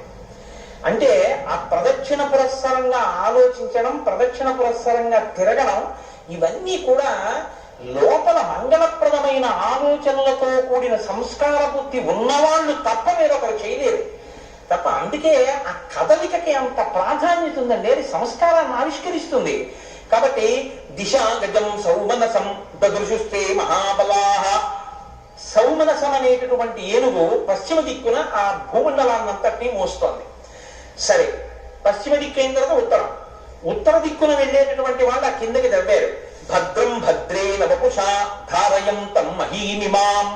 ఉత్తర దిక్కున భద్రం అనేటటువంటి ఏనుగు ఆ భూమండలాన్నంతటినీ మోస్తోంది. వాళ్ళు నాలుగు వైపులా చూసిన తర్వాత ఈశాన్య దిక్కు వైపుకి తవ్వుకుంటూ పాతాళ లోకంలోకి కొంతమంది వెళ్ళారు. తేతు సర్వే మహాత్మానో భీమవేగ మహాబలా. భీమవేగం కలిగిన వాళ్ళు, మహోత్సాహం కదా వాళ్ళందరూ. దదుష కపిలం తత్ర వాసుదేవం సనాతనం. సనాతనుడైనటువంటి వాసుదేవుడు కపిల రూపంలో అక్కడ కూర్చుని ఉన్నారు. ఈశాన్య దిక్కున పాతాళ లోకంలో ఆయన ఒక ఆశ్రమంలో కూర్చుని తపస్సు చేసుకుంటున్నారు. కపిల రూపంలో, కపిల గీత అని చెప్పాడు భగవద్గీతలో, భాగవతంలో మహానుభావుడు ఎంత గొప్పగా ఉంటుందో. కాబట్టి ఇప్పుడు వాళ్ళు ఆయన్ని చూశారు. ఇంద్రుడు ఏం చేశాడంటే ఎత్తుకుపోయిన గుర్రాన్ని అక్కడ పెట్టి వెళ్ళిపోయాడు. ఇప్పుడు వీళ్ళందరూ దాన్ని చూడగానే హయం చతస్య దేవస్య చరంతం అవిదూరతః ప్రహర్షమతులం ప్రాప్త సంవాతే రఘునందన తేతం హయహరం జ్ఞాత్వా క్రోధ పర్యాకులేక్షణాః ఖనిత్రలాంగలధరా నానావృక్ష శిలాధరాః. వాళ్ళు ఆ గుర్రాన్ని చూశారు, కపిల మహర్షిని చూశారు. వెంటనే వాళ్ళకి క్రోధం వచ్చేసింది. ఇదే మహోత్సాహం. యుక్త విచక్షణ లేదు. వినదగు నెవ్వరు చెప్పిన వినంత నివేగపడక వివరింపదగును. కనికల్ల నిజము తెలిసిన మనుజుడకు నీతిపరుడు మహిళో సుమతి. వీళ్ళు కపిల మహర్షిని చూశారు, గుర్రాన్ని చూశారు. సంతోషం వచ్చేసింది, ఎందుకని గుర్రం కనబడింది. చాలా క్రోధం వచ్చేసింది, ఎందుకని వీనే ఎత్తుకుపోయాడు. ఎంత కష్టపడ్డాం రా మనం, భూమినంతా చదివాం, ఇంతసేపు యాగమాగిపోయింది, మన గుర్రాన్ని ఎత్తుకొచ్చి ఇక్కడ కట్టుకుంటారా. అంతే, నాగళ్ళు, గుణపాలు, తవ్వుతున్న పారలు, చెట్లు, కొమ్మలు అన్ని పట్టుకుని పట్టండి, కొట్టండి, చంపండి అంటూ కపిల మహర్షి మీదకు పరిగెత్తాడు. ఆయన కళ్ళు తెరిచి చూశాడు ఇలాగా. వీళ్ళందరూ వచ్చి మీద పడిపోతున్నారు. మహాత్ములకు వేరు ఆయుధాలు ఉండవు, వాళ్ళ వాక్యే వాళ్ళ ఆయుధం. శ్రుత్వా వచనం తేషాం కపిలో రఘునందన రోషేన మహతావిష్టో హుంకారమకరోత్తదా తతస్తేనా ప్రమేయేన కపిలేన మహాత్మన భస్మరాశి కృతా సర్వే కాకుత్స సగరాత్మజాః. కాకుత్స వంశంలో జన్మించిన ఓ రామ, ఏమైందో తెలుసా? వీళ్ళందరూ మీద పడిపోతుంటే అన్ని దిక్కుల నుంచి పాతాళ లోకంలోకి దిగిపోయిన వాళ్ళు 60,000 మంది కపిలుడి మీద పడ్డారు. ఆయన ఒక్కసారి కళ్ళు తెరిచి చూసి, ఏమిరా మీ అందరు ఇలా మీద పడుతున్నారని హుంకారమకరోత్తదా, హుం అని ఒక హుంకారం చేశాడు ఆయన కోపంతో. అని కళ్ళు పెద్దవి చేసి ఇలా చూశాడు కోపంతో. అంతే, భస్మరాశి కృతా సర్వే కాకుత్స సగరాత్మజాః. 60,000 మంది బూది కుప్పలైపోయి కింద పడిపోయారు. ఇప్పుడు గుర్రం దొరికింది, తీసుకెళ్లేవాడు లేడు. అలా కూర్చునే ఉన్నాడు సగర చక్రవర్తి. చాలా కాలం అయిపోయింది, 60,000 మంది తిరిగి రాలేదు. చాలా జాగ్రత్తగా గమనించండి. అత్యుత్సాహము ఎంత ప్రమాదకరము నేర్పుతున్నాడు రామచంద్రమూర్తికి. ఒక విషయాన్ని చేసే ముందు బాగా ఆలోచించి చెయ్యాలి. మీరు శ్రీరామాయణంలో తర్వాత గమనించండి, రామచంద్రమూర్తి మీద ఈ కథ ఎంత ప్రభావాన్ని చూపిస్తుందో మీకు తెలుస్తుంది. కిష్కింధకాండ వస్తుంది మీకు ఎదర. అందులో అన్ని దిక్కులకి వానరాలను పంపిస్తూ ఉంటాడు. అన్ని దిక్కులకి వానరాలను పంపిస్తున్నా రాముడు అలా వింటూ కూర్చున్నాడంతే. ఎవ్వరితో ఆయన ఏం మాట్లాడలేదు. దక్షిణ దిక్కుకు వానరాల్ని పంపించేటప్పుడు హనుమని వెనక్కి పిలిచి, సుగ్రీవుడు కౌగులించుకుని నీ మీదే ప్రతిష్ట ఆధారపడింది, నీ వల్లే ఈ పని జరగాలి అన్నారు. ఉంగరం తీసి ఆయనకి ఇచ్చారు. వేరే వాళ్ళందరికీ ఓడికి తువ్వాలు ఓడికి పంచి అలా ఇచ్చి పంపించలేదు. బాగా ఆలోచించగలిగినటువంటి ప్రజ్ఞ ఎక్కడి నుంచి వచ్చిందంటే విశ్వామిత్రుడు చెప్పిన మాటల్లోంచి వచ్చింది ఆ విచారణ. బాగా విని మాట్లాడటం తప్ప ఏదో తరువాత మాట్లాడేసేయడం కాదు. తక్కువ మాట్లాడటం, అవతల వాళ్ళు మాట్లాడుతున్నది బాగా విని గమనించగలగడం. మాట దేనికి అంటే అవతల వాడి ఆర్తిని ఆవిష్కరిస్తున్న సాధన. కాబట్టి విషయాన్ని మీరు పట్టుకోవాలి ఆ మాట్లాడేటప్పుడు. అందుకే అతిగా మాట్లాడకూడదు, అతిగా వినకూడదు. వినడం అంటే వినడానికి సమయం ఇచ్చి వినాలి. ఆ వినేటప్పుడు శ్రద్ధతో వినాలి. విని మీరు ఆ పనికి సాయం చేయాలి. అలా ఉండాలి. మీకు రాముడి జీవితం అంతా అంతే. ఇదే మనకి ఇవ్వాల లోపం. అతిగా మాట్లాడటం, అతిగా వినడం. రెండింటి వల్ల మాట్లాడటంలోనూ శౌచం ఉండదు, వినడంలోనూ శౌచం ఉండదు. కాబట్టి విన్నది గుర్తుండదు, తిరిగి ఉపకారం చేయడు. మాట్లాడింది గుర్తుండదు, కాబట్టి అన్నమాటకి నిలబడ్డం. కాబట్టి రెండు విధాలుగాను దౌర్భాగ్యమే సంక్రమించింది. ఇప్పుడు ఆ పీటల మీద ఉండిపోయినటువంటి సగర చక్రవర్తి చాలా కాలం చూసి చూసి చూసి చూసి నీ పినతండ్రులు తిరిగి రాలేదయా ఎందుచేతనోనని మనవడైన అంశుమంతుడిని పిలిచాడు. నాయన అంశుమంతుడా, నువ్వు వెళ్ళి చూసిరా ఎక్కడేమైందో అన్నాడు. ఈయన బయలుదేరాడు. అన్ని వేపుల నుంచి కిందకి దిగాడు. ఆ ఏనుగులు కనబడ్డాయి. ప్రదక్షిణం చేశాడు, నమస్కారం చేశాడు, కుశలం అడిగాడు. నాకు మార్గం చెప్పండి అని ప్రాధేయపడ్డాడు. అది సంతోషించి నాయన నీకు మార్గం దొరుకుతుంది అన్నాయి. అంటే పెద్దలు కనపడినప్పుడు వాళ్ళని ఆశ్రయించి అభ్యర్థించవలసినటువంటి విధానంలో మాట్లాడిన మాటల చేత తృప్తి పొంది దిగ్గజములు ఆయనకి సహాయం చేసి ఇప్పుడు ఆయనకి కపిలాశ్రమం కనపడింది. ఆ కపిలాశ్రమం దగ్గరికి వెళ్ళాడు. వెళ్ళేటప్పటికి గుర్రం కనపడింది. 60,000 బూడిద కుప్పలు కనపడ్డాయి. బూడిద కుప్పలు అంటే బూడిద కుప్పలు పుర్రెలు ఎముకలు కూడా ఉంటాయి కదండి. కాబట్టి 60,000 బూడిద కుప్పలు అంటే ఖచ్చితంగా మా పిల్లతండ్రులవే తెలిసిపోయింది. అదే 60,000 మంది బూడిదైపోయారు. ఎందుకు అయిపోయారో తెలియదు. ఇప్పుడు మీరు బాగా గుర్తుంచుకోవాలి. ఒక గొప్ప విషయాన్ని గుర్తుపెట్టుకోవాలి. రామాయణంలో ఇది పట్టుకున్నాడు రాముడు. ఇది సారం. గుర్రాన్ని తీసుకుని వెళ్ళిపోవడమా, బూడిదల కుప్పలు కనపడ్డాయని ఏడుస్తూ కూర్చోవడమా? ఏం చేయాలండి? గుర్రాన్ని తీసుకుని వెళ్ళిపోవాలి. అశ్వమేధయాగం ముందు పూర్తవాలి కాబట్టి. అదే చేయలేదు అంశుమంతుడు. ఆయన ఏం చేశాడో తెలుసా అండి? 60,000 మంది బూడిద కుప్పలై పడిపోయారు. ఎప్పుడు పడిపోయారో తెలియదు. కాబట్టి వీళ్ళ ప్రేతాత్మలు తిరుగుతుంటాయి. ఇంకా వీళ్ళకి జలతర్పణ అవ్వలేదు కాబట్టి దాహంతో ఉంటారు పితృదేవతలు. వాళ్ళు తాగేది నీళ్లే పాపం. అందుకని ఆ నీళ్ళు ఇచ్చిన వాడు లేడు వీళ్ళకి. నేను కొడుకునవుతాను. ఎందుకని అంటే మరి పినతండ్రులే కదా. అందుకని చెప్పి నేను ఇప్పుడు తండ్రులు కాబట్టి వీళ్ళకి జలతర్పణం ముందు చేయాలి. ఇది విహిత కర్తవ్యం. ఇంకో 2 రోజులు కూర్చుంటాడు. 2 కూర్చున్నాయి పీటల మీద. ముందు నేను పట్టుకెళ్ళి జలతర్పణం ఇవ్వాలి. అందుకని ఆయన గబగబా నీళ్లు ఎక్కడున్నాయని వెతికాడు. ఎక్కడ కనపడలేదు. ఆఖరికి ఎక్కడ నీళ్లు కనపడ్డాయి. ఇప్పుడు ఆయన నీళ్లు తేవడం కోసం అని చెప్పి పరిగెత్తాడు. పరిగెడితే గరుత్మంతుడు వచ్చాడు, మేనమామ. వచ్చి ఆయన అన్నాడు, కపిలేన ప్రమేయేన దగ్ధాహిమే మహాబలా సలిలం నార్హసి ప్రాజ్ఞ దాతుమే శాంహి లౌకికం గంగా హిమవతో జ్యేష్ఠ దుహితా పురుషర్షభ తస్యాం కురు మహాబాహో పితॄణాం తు జలక్రియాం భస్మరాశి కృతాం ఏతాం ప్లావయే లోకపావని తయా క్లిన్నమిదం భస్మ గంగయా లోకకాంతయా షష్ఠిం పుత్ర సహస్రాణి స్వర్గలోకం నయిష్యతి సుపర్ణవచనం శ్రుత్వా శంశుమానతివీర్యవాన్ తరితం హయమాదాయ పునరాయాన్ మహాయశాః. ఆ వచ్చినటువంటి గరుత్మంతుడు అన్నాడు, నాయనా మేనల్లుడా, నువ్వు తొందరపడి పరిగెత్తుకెళ్ళి నీళ్లు తీసుకొచ్చి జలతర్పణం చేద్దాం అనుకుంటున్నావు. నీ పితృదేవతలకి అంటే ఈ చనిపోయినటువంటి పినతండ్రులకి ఈ భూమిలో ఉన్నటువంటి నీళ్లు తీసుకెళ్లి పితృతర్పణం చేసి నీళ్లు విడిచిపెట్టినా వాళ్ళకి ఆ నీళ్లు ముట్టవు. ఎందుకంటే ఈ నీళ్లు ఊర్ధ్వలోకాల్లోకి పితృదేవులకి తల దగ్గరికి వెళ్లే లోపల ఆవిరైపోతాయి. కారణం ఏమిటో తెలుసా? మహాత్ముని యొక్క కోపాగ్ని జ్వాలలకి మరణించారు.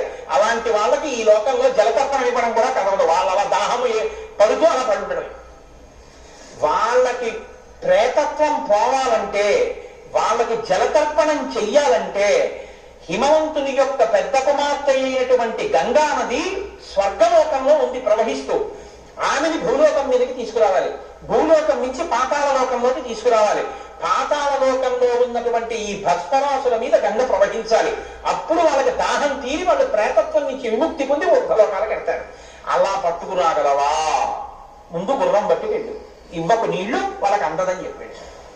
అంటే బాగా గమనించండి, తొందర పడిపోవడం చాలా తేలిక. Think twice before you leap అని ఇంగ్లీష్ లో సామెత. 2 మార్లు ఆలోచించు దూకే ముందు. Marrying haste and repented leisure అంటారు. తొందరపడి పెళ్లి చేసుకుని జీవితాంతం విచారించడం. అలా తొందరపడి పని చేసేసి తనకి తన వాళ్ళకి కూడా ఇబ్బంది తెచ్చే పనులు చేయకూడదు. పాపం చెయ్యడం చాలా చాలా తేలిక, జ్ఞాపకం పెట్టుకోండి. అప్పటి సుఖం కోసం ఒక పాపకర్మ చేసేయడం చాలా తేలిక. ఒక్కొక్కసారి ఆ పాపకర్మ ఎంత కట్టి కుడుపుతుందో తెలుసా అండి? ఒక్కసారి శరీరం వదిలిపెట్టిన తర్వాత ఇంకా మిమ్మల్ని ఉద్ధరించడం ఎవ్వరికీ చేతకానంత స్థాయిలో వెళ్ళిపోయి కూర్చుంటుంది. ఇక ఎవరు ఉద్ధరించలేరు. ఈ చేసిన పని చిన్నది, కానీ వీడు మాత్రం దాహం తీర్చేవాడు కూడా లేక పడుంటాడు. ఎందుకు ఆ స్థితి? ఎందుకంత అత్యుత్సాహం? ఇది తలకాయలోకి వెడుతోంది రామచంద్రమూర్తికి. అన్నిటికన్నా దేనికి పెద్ద పేరు ఉంటాడు. ఎందుకు ఆ స్థితి? ఎందుకంత అత్యుత్సాహం? ఇది తలకాయలోకి వెడుతోంది రామచంద్రమూర్తికి. అన్నిటికన్నా దేనికి పెద్ద పీట వేశాడంటే గుర్రం తీసుకెళ్ళడం కన్నా పితృదేవతలకి జలతర్పణం చేయడం మీద శ్రద్ధ పెట్టాడు. పితృదేవతలకి శ్రాద్ధకర్మ చెయ్యడం అనేటటువంటిది ఎంత ముఖ్యమైనటువంటి విషయమో మనకు అర్థం అవుతుంది. ఏమండి, నేను ఒక్క మాట అడుగుతాను, మీరు మరోలా అనుకోకుండా ఆలోచించండి. నేను తక్కువ చేసి మాట్లాడటం లేదు. ఆగస్టు 15 వస్తే అంత సంతోషంగా మనం జాతీయ పతాకాన్ని ఆవిష్కరించి ఒక శాల్యూట్ చేసి నమస్కారం చేసి వస్తాం. అది చాలా మంచిదే. జన్మనిచ్చినటువంటి తండ్రి కష్టపడి పెంచి పెద్ద చేసి శరీరం విడిచిపెట్టిన రోజు గుర్తు పెట్టుకుని ఒక్క 20 రూపాయలు పెట్టి స్వయం పాకం ఇప్పించుకునేటటువంటి స్థాయి తండ్రికి లేదండి.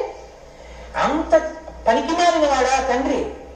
జన్మనిచ్చాడే, పెంచి పెద్ద చేశాడే, ముద్దులాడాడే, భుజాల మీద ఎక్కించుకున్నాడే, గుండెల మీద పడుకోబెట్టుకున్నాడే, కొడుకా కొడక అనే అంత తాపత్రయపడ్డాడే, నీకోసం అహర్నిశలు పరిశ్రమించాడే.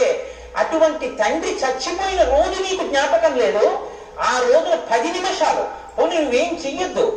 బియ్యం ఓ బెల్లం గడ్డ ఒక్క 11 రూపాయలు నాన్నగారి పేరు చెప్పి ఇవ్వడానికి ఖాళీ నీకు లేకపోతే ఏం చెప్పాలా సంస్కారాన్ని? ఇంకా ఆ పాటి చెయ్యలేదండి తండ్రి. కానీ అది అన్నిటికన్నా గొప్పదంటున్నాడు విశ్వామిత్రుడు. గుర్రాన్ని తీసుకెళ్లలేదా అశ్వమేధయాగం పూర్తవడానికి? పితృదేవతలకి జలతర్పణం చేయడానికి పరిగెత్తాడు తెలుసా మీ వంశంలో ఉన్నవాడు? ఈ మాట చెప్పాడండి, ఇలా చెప్పాడని చెప్పినట్టు చెప్పలేదు.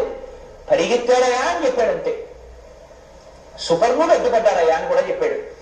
అంటే ఏమయో తొందరపడి తప్పు చేసేయడం తేలిక, కానీ ఇందులో ఎప్పుడూ ఉండిపోగా ఇందులోంచి వెళ్ళాక నిన్ను ఏమీ ఉద్ధరించవు. ఈ భూమి మీద ఉన్నవేమీ ఉద్ధరించవు. కాబట్టి ఈ కొడుకు మాత్రం ఏం చేస్తాడు? ఈ భూమి మీద ఉన్న పెట్టే చెయ్యాలి. ఈ భూమి మీద ఉన్నవేవి నిన్ను ఉద్ధరించలేని స్థితికి నువ్వు వెళ్ళి ఇందులోంచి విడిపోయిన తర్వాత దాహమో దాహమో అక్కడ పడి కొట్టుకుంటుంటే ఉద్ధరించడం అంటే ఎంత కష్టం అవుతుందో చూడండి. ఏకకాలమునందు శ్రీరామాయణంలో విశ్వామిత్ర మహర్షి రామచంద్రమూర్తిని ఎన్ని రకాలుగా దిద్దేస్తున్నారో చూడండి. మీరు కనపడుతోంది అలా దిద్దుతున్నట్టు ఏమన్నా? కానీ వింటున్నటువంటి రాముడి యొక్క మేధస్సులోకి వెళుతున్న ఈ విషయాలు. ఓ పితృకార్యం అంటే ఇలా ఉంటుంది, ఇంత శ్రద్ధతో చెయ్యాలి తండ్రి గారి శ్రాద్ధం అంటే. తల్లిగారి శ్రాద్ధం అంటే అంత గౌరవంగా అంత మర్యాదతో పెట్టవలసినటువంటి రోజు.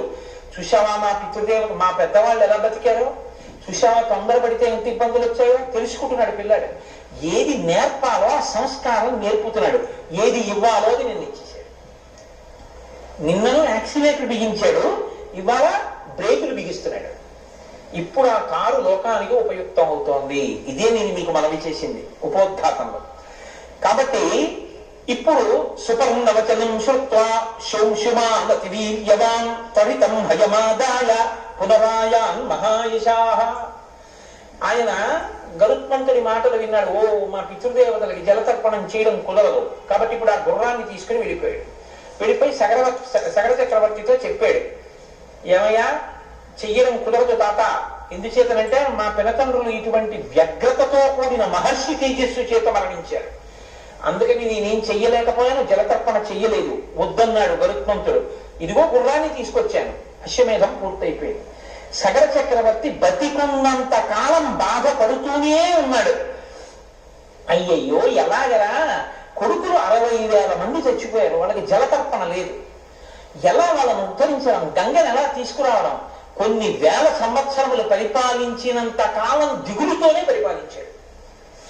ఎందుకు పట్టింది ఆ దిగులు పాపం?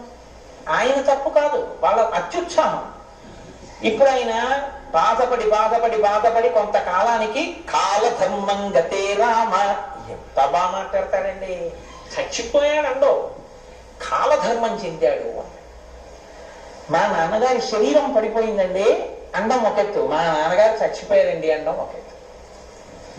చాలా గౌరవం ఉంటే మీరు అన్ని ఒక్కలా ఆయన కులాసాగా ఉన్నారండి అని అడగడం ఒకెత్తు. ఏమంటే నేను ఆ ఊళ్ళో ఉండేటప్పటికే వారికి 90 సంవత్సరాలు, వారు ఇప్పుడు కులాసాగా ఉన్నారా అని అడగడం ఒక ఎత్తు. నేను ఆ ఊళ్ళో ఉండేటప్పటికే ఆయనకి 90 ఏళ్ళు, ఆయన ఇంకా బతుకున్నారా అని అడగడం ఇంకో ఎత్తు కదండి. మాటల చేత దేవతలు మన్నన చేసి వరంబులిత్తురు. మీ మాట మీ సంస్కారాన్ని ఆవిష్కరిస్తుంది. కాబట్టి కాలధర్మం గతే రామ సగరే ప్రకృతి జనాహ. కాలధర్మం చెందాడయా, కాలంలో అందరూ ఏ ధర్మాన్ని చెందుతారో పంచభూతాల్లో సగర చక్రవర్తి కూడా అలా కలిసిపోయాడు. తర్వాత ఆయన కుమారుడైనటువంటి దిలీపుడు రాజ్యానికి వచ్చాడు. అంత ఖ్యాతి గణించినటువంటి దిలీపుడు కొన్ని వేల సంవత్సరములు ఈ భూమండలాన్ని పరిపాలించాడు. పరిపాలించినంత కాలం ఇదే బెంగ.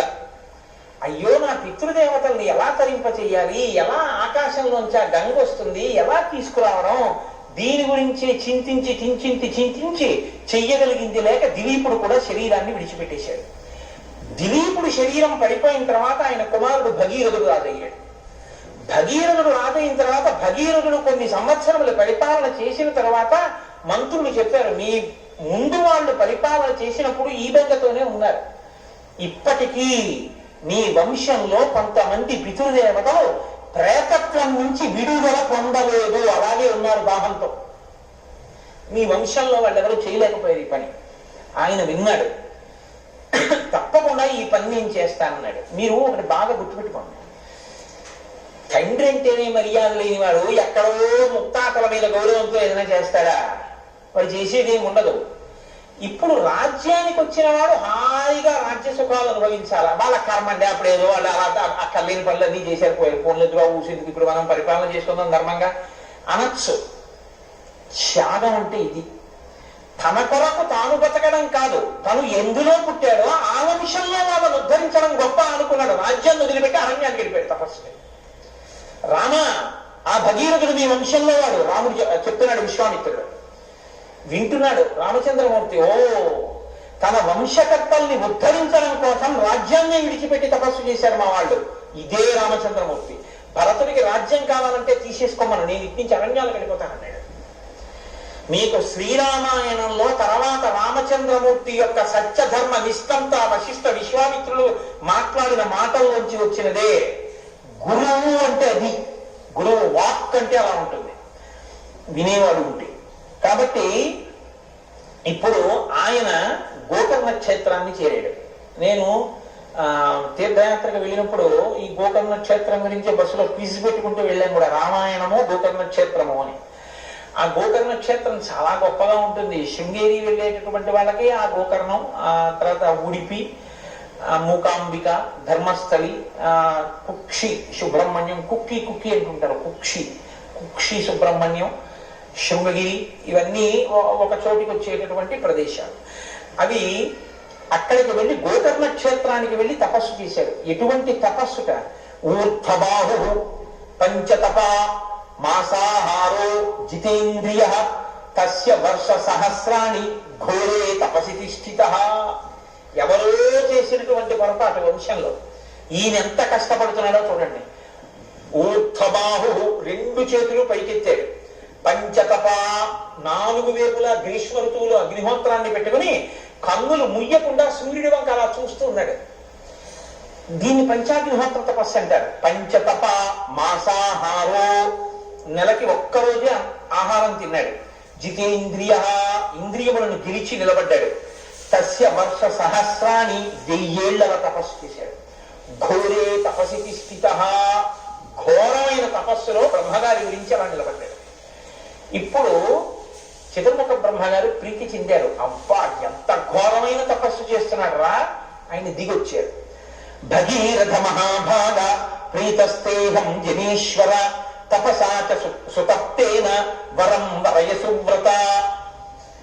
ఆయన నీకేం కావాలి? నీ తపస్సు చేత ప్రీతి చెందాను, నీకేం కావాలో కోరుకో, ఇస్తానన్నారు. ఆయన అన్నారు, గంగాయాః సలిలక్లిన్నే భస్మన్యేషాం మహాత్మనాం స్వర్గం గచ్చేయురత్యంతం సర్వే మే ప్రపితామహాః దేయా చ సంతతిర్దేవ నావసీదే కులంచనః ఇక్ష్వాకూణాం కులే దేవ ఏష మేస్తు వరపరః. మా ప్రపితామహులైనటువంటి వారు పితృ పితామహ ప్రపితామహ. ప్రపితామహులైనటువంటి వారంటే ముత్తాతలు దాహం కూడా తీరకుండా, ప్రేతత్వం విడవడానికి వీలు లేకుండా పడున్నారు. కపిల మహర్షి యొక్క ఆగ్రహ జ్వాలలకు భస్మరాశులై వాళ్ళ నుంచి గంగ ప్రవహించాలి. అందుకని స్వర్గలోకం నుంచి గంగని విడిచిపెట్టండి, ఇది నా మొదటి వరం. 2, ఏమి ప్రారంభమో తెలియదు కానీ మా ఇక్ష్వాకు వంశంలో ఎప్పుడూ సంతానం కోసం ఇబ్బందులు పడుతున్నారు. మా ఇక్ష్వాకు వంశం సంతానానికి ఇబ్బంది పడకుండా మా వంశము ఎప్పుడూ సంతోషంగా పుత్రపౌత్రాభివృద్ధిగా ఉండేటట్టుగా అనుగ్రహించవలసింది. అంటే చతుర్ముఖ బ్రహ్మగారు చూసి అన్నారు, తప్పకుండా ఇందులో ఒక వరం నేను నీకు ఇచ్చేస్తున్నాను. ఇక్ష్వాకు వంశంలో ఇంకా సంతానానికి ఇబ్బంది లేకుండా తప్పకుండా వంశం కొనసాగుతుంది, బిడ్డలు పుడతారు. కానీ నాయన, గంగ ఆకాశంలోంచి పాతాళలోకంలోకి రావాలన్నావే, ఆ కోరిక నేను తీర్చలేను. ఎందుకో తెలుసా? గంగాయాః పతనం రాజన్ పృథివీన సహిష్యసి పృథివీన సహిష్యతి తాం వై ధారయితుం వీరనాన్యం పశ్యామి శూలినః. గంగ ఆకాశంలోంచి కాని భూమి మీద పడిందా, పాతాళలోకానికి వెళ్ళాలంటే ముందు భూమి మీద పడాలి. భూమి మీద కాని పడిందా, ఈ భూమి తట్టుకోలేదు, కదిలిపోతుంది భూమి. కాబట్టి భూమి యొక్క స్వరూపం పారవకూడదు. కాబట్టి గంగని ఆకాశంలోంచి భూమి మీద పడు అని చెప్పడం కుదరదు. కానీ నేను నీకు ఒక మార్గం చెప్తాను.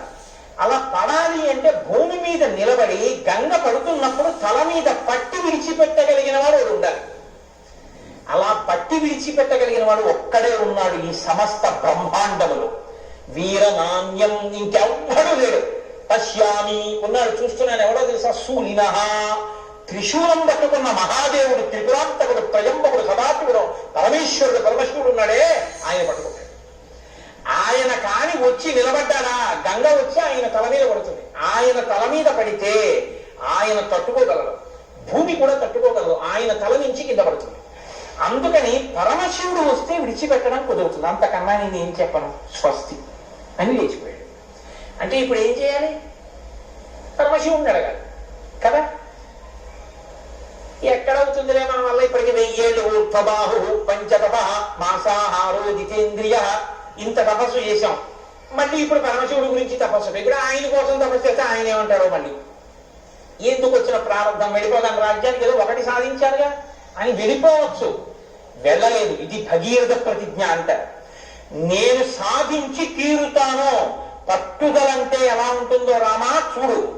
1000 ఏళ్ళు తపస్సు చేసి మళ్ళీ శివుడి కోసం తపస్సు చేస్తున్నాడు. నీ వంశంలో వాడే చెప్తున్నాడు రామచంద్రమూర్తికి.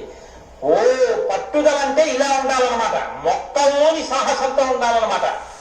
రాముడు నేర్చుకుంటున్నాడు, చెక్కుతున్నాడు విశ్వామిత్ర మహర్షి. మీరు రెండో కోణాన్ని కూడా చూస్తుండాలి, కేవలం రామాయణ కథ కింద వినేసేయకండి. కాబట్టి ఇప్పుడు మళ్ళీ వెళ్ళి పరమశివుడి గురించి తపస్సు మొదలు పెట్టాడు. ఊర్ధ్వబాహుర్ నిలాలంబో వాయుభక్షో నిరాశ్రయ అచలస్థానువస్థిత్వా రాత్రిం దివమరిందమా. రాత్రి లేదు, పగలు లేదు, రెండు చేతులు పైకి పెట్టి మాసాహారో, బ్రహ్మగారి గురించి తపస్సు చేసినప్పుడు నెలకోసారి ఆహారం తిన్నాడు. ఇప్పుడు ఆహారం లేదు. వాయుభక్షో కేవలం గాలి తింటున్నాడు. నిరాశ్రయ ఏమి ఆశ్రయం కూడా లేదు. అచలహ కదలటం లేదు. స్థానువత్ బిగిసిపోయినటువంటి విగ్రహం ఎలా ఉంటుందో అలా నిలబడ్డాడు అంతే. నిలబడి రెండు చేతులు పైకెత్తి తదేకంగా పరమశివుడి గురించి తపస్సు చేశాడు. చేస్తే అలాంటి తపస్సు 1 సంవత్సరం పాటు చేశాడు. చేస్తే పరమేశ్వరుడు ప్రీతి చెందాడు. ప్రీతస్తేహం నరశ్రేష్ఠ కరిష్యామి తమాప్రియం శిరసాధారయిష్యామి శైలరాజ సుతామహం. ఇది శంకరుడంటే. తండ్రితనం మహానుభావుడిది. ఆయన అన్నాడు, నీకేం కావాలి అని అడగలేదు. నాయన ప్రీతస్తేహం నరశ్రేష్ఠ, ఏమంటే మీరంటే నాకు ఎంతో సంతోషంగా ఉంది, ఒకసారి కింద నించోండి, ఫస్ట్ ఫ్లోర్ లోంచి నీళ్లు వస్తా ఉంటే నించుంటారా? పరమశివుడు అంటే అది. ఆయన అంత పితృహృదయం ఉన్నవాడు మహానుభావుడు. కాబట్టి తప్పకుండా నేను పట్టుకుంటానన్నాడు, అడగకుండా. సుతామహం అన్నాడు. సరే వెళ్ళాడు. అసలు ఆ నిలబడినటువంటి భంగిమ ఆశ్చర్యంగా ఉంటుందండి. ఆ భంగిమ ఉపాసన యోగ్యం, అద్భుతం. 2 కాళ్ళు పక్కకి పెట్టి 2 చేతులు ఇలా నడుము మీద వేసుకుని ఇలా తల కొద్దిగా పైకెత్తి ఇలా జటాజూటాన్ని కొంచెం విస్తరించి పడు జటాజూటంలో అన్నట్టుగా ఇలా నిలబడి ఉంటాడు. విజయవాడ కనకదుర్గమ్మ దేవాలయంలో ఉంటుంది అటువంటి మూర్తి. ఇలా చూస్తూ ఉంటాడు. ఇలా ఆయన వెళ్ళి నిలబడ్డాడు. వచ్చి పడు అని చూసిందిట పైనుంచి గంగమ్మ. చూసి అచింతయచ్చసాదేవి గంగా రమదుర్ధరా విషామ్యహం హి పాతాళం శ్రోతసా గృహ్య శంకరం తస్యావలేపనం జ్ఞాత్వా క్రుద్ధస్తు భగవాన్ హరః తిరోభావగితిం బుద్ధిం చక్కిరే త్రినయనస్తదా సా తస్మిన్ పతితా పుణ్యే రుద్రస్య మూర్ధని హిమవత్ ప్రతిమే రామ జటామండలగహ్వరే సా కథం చిన్మహీం గంతుం న శక్నోత్యత్నమాస్థితా నైవ నిర్గమనం లేభే జటామండలమోహిత. ఆయన అలా నిలబడి పైకి చూస్తున్నాడు. గంగమ్మ పైనుంచి చూసిందిట. శంకరుడు నించున్నాడు, తపస్సు చేసి సాధించాడు, వెళ్ళు అన్నాడు. ఇప్పుడు ఆవిడ ఒక విచిత్రమైన నవ్వు నవ్విందిట. నవ్వి అనుకుంది, పిచ్చాడు, ఏమిటో నన్ను పట్టుకుంటానని నించున్నాడుగా బ్రహ్మగారు అన్నారని వచ్చి నించుండిపోయాడు. ఏమిటో అనుకుంటున్నాడు. మొసళ్లతో, ఎండ్రకాయలతో, తాబేళ్లతో, పెద్ద పెద్ద పావులతో ఆకాశం నుంచి నేను పెద్ద ధారగా వెళ్ళి ఆయన జటామండలం మీద పడితే, తల మీద పడితే తల దిమ్మెక్కి కింద పడిపోతాడు. ఈడ్చేస్తాను పాతాళ లోకానికి. ఏమిటో నన్ను పట్టగలిగిన మొనగాన్ని అనుకుని చూస్తున్నాడు. ఇంతోటి జటామండలం విప్పాడనుకుంది. ఆయన అనుకున్నట్ట, చూసేట పరమేశ్వరుడు హరకృష్ట. ఆయనకి తెలియదండి ఎవరి మనసులో ఏముందో. ఓహో నేను పట్టలేననుకుంటోంది అనుకుని ఒక్కసారి తన జటాజూటాన్ని పెంచి నించున్నాడు. ఆవిడ సాకటం చిన్మహీంగంతుం న శక్నోత్యత్నమాస్థితః నైవ నిర్గమనం లేభే జటామండలమోహిత. కొన్ని సంవత్సరాల పాటు ఆకాశంలోంచి పడిన గంగ పరమశివుని యొక్క జటాజూటంలో తిరుగుతూనే ఉంది. చుక్క నీరు కింద పడలేదు. అలా కట్టేశాడు. ఇప్పుడు అనుకుందిట గంగతో పాటు మొసళ్ళు, ఎండ్రకాయలు, తాబేళ్లు, చేపలు, పావులు, రాక్షసులు ఇన్ని అందులో పట్టేస్తున్నాయి. దీన్నండి స్తోత్రం చేశాడు రావణాసురుడు. నేను గంగానది సైకతంలో కూర్చుని విశ్వనాథుడి వంక చూస్తే జటాటవీగల జల ప్రవాహ పావిత స్థలే గలేవలం జలంబితం భుజంగ తుంగమాలికాం ఢమఢమఢమఢమం నినాదమడ్డమర్వయం చకావచండ తాండవం తలోతున శివ శివం జటాకటాహ సంభ్రమ భ్రమం నిలింప నిర్ఝరీ విలోల వీచి వల్లరి విరాజమానముద్ధని ధగద్ధగద్ధగద్ధగజ్వలల్లలాట పట్ట పావకే కిశోర చంద్రశేఖరే రతి ప్రతిక్షణం మమ అగర్వ సర్వమంగళ కళాకదంబ మంజరీరస ప్రవాహ మాధురీ విజృంభణా మధువ్రతం స్మరంతకం పురంతకం భవంతకం మఖాంతకం గజాంధకాంతకాంతకం తమంతకాంతకం భజేటు.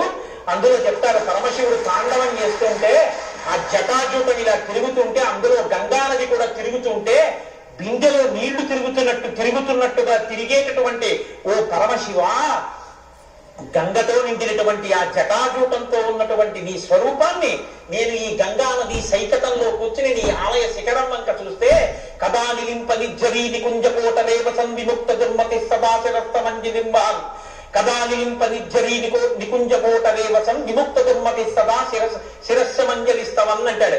నేను ఇక్కడ ఈ సైకతంలోంచి చూస్తుంటే నాకు సాకార రూపుడవై ఎప్పుడు కనపడతావో విశ్వనాథ అన్నాడు. అటువంటి గంగని పట్టి తాండవం చేసేటటువంటి పరమశివ స్వరూపం యొక్క గొప్పతనం ఏమిటో చూసింది గంగ. పడుతూనే ఉంది సంవత్సరాల పాటు. దేవతలందరూ వచ్చేశారు, యక్షులు, గంధర్వులు, కిన్నీరులు, కింపురుషులు అంతఃపురాం లాంటి విమానాలతో వచ్చి ఆకాశం అంతా నిండిపోయారట. ఏమాశ్చర్యం! అక్కడ భగీరథుడు, ఇక్కడ పరమశివుడు పడుతున్న గంగా చుక్క నీరు కింద పట్టలేదు.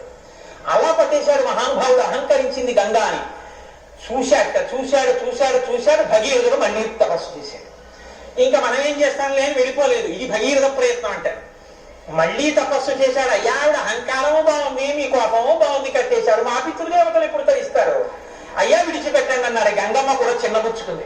ఏమో అనుకున్నాను శంకరుడు అంటే మహానుభావుడు తెలియక ఈయన జటామండలంలో నేను ఇలా ఉండిపోవలసిందే అనుకుంది. అప్పుడు ఆయన విడిచిపెట్టేశాడు గంగని జటాజూటంలోంచి. అంత నీరు, ఎంత ట్యాంక్ అండి అది, ఆ ఓవర్ హెడ్ వాటర్ ట్యాంకు. ఇన్నేళ్ల నుంచి పడినటువంటి గంగని పట్టినటువంటి స్టోర్ అంటే నిల్వ ఉందా నీరు, దాన్ని ఒక్కసారి విడిచిపెట్టాక జటామండలంలోంచి అన్ని వైపుల నుంచి విడిచిపెట్ట. హ్లాది నీప వన్నీచైవ నలిని తథాపర. తూర్పు దిక్కుగా హ్లాదిని, పావని, నలిని అనేటటువంటి 3 పాయల కింద గంగ ప్రవహించి వెళ్ళిపోయింది. అదే గంగ సుచక్షుశ్చైవ సీతా చ సింధుశ్చైవ మహానది. పశ్చిమ దిక్కుకి సుచక్షువు, సీత, సింధువు, మహానది సింధువు అనేటటువంటి పేర్లతో పశ్చిమ దిక్కుకు పడింది. పడి అటువైపుకి ప్రవహించింది. 7వ పాయ భగీరథుడిని అనుసరించి పాతాళలోకం వైపుకి ప్రయాణం చేస్తోందంటే ఆయనకి తెలిసి ఎక్కడున్నాయో సగరపుత్రుల యొక్క భస్మరాశులు. అందుకని ఆయన ముందు రథం మీద భగీరథుడు వెళుతున్నాడు, వెనక గంగ ప్రవహించి వెళ్ళిపోతుంది. ముందు భగీరథుడు, వెనక గంగ వెళ్ళిపోతుంటే చూశారట.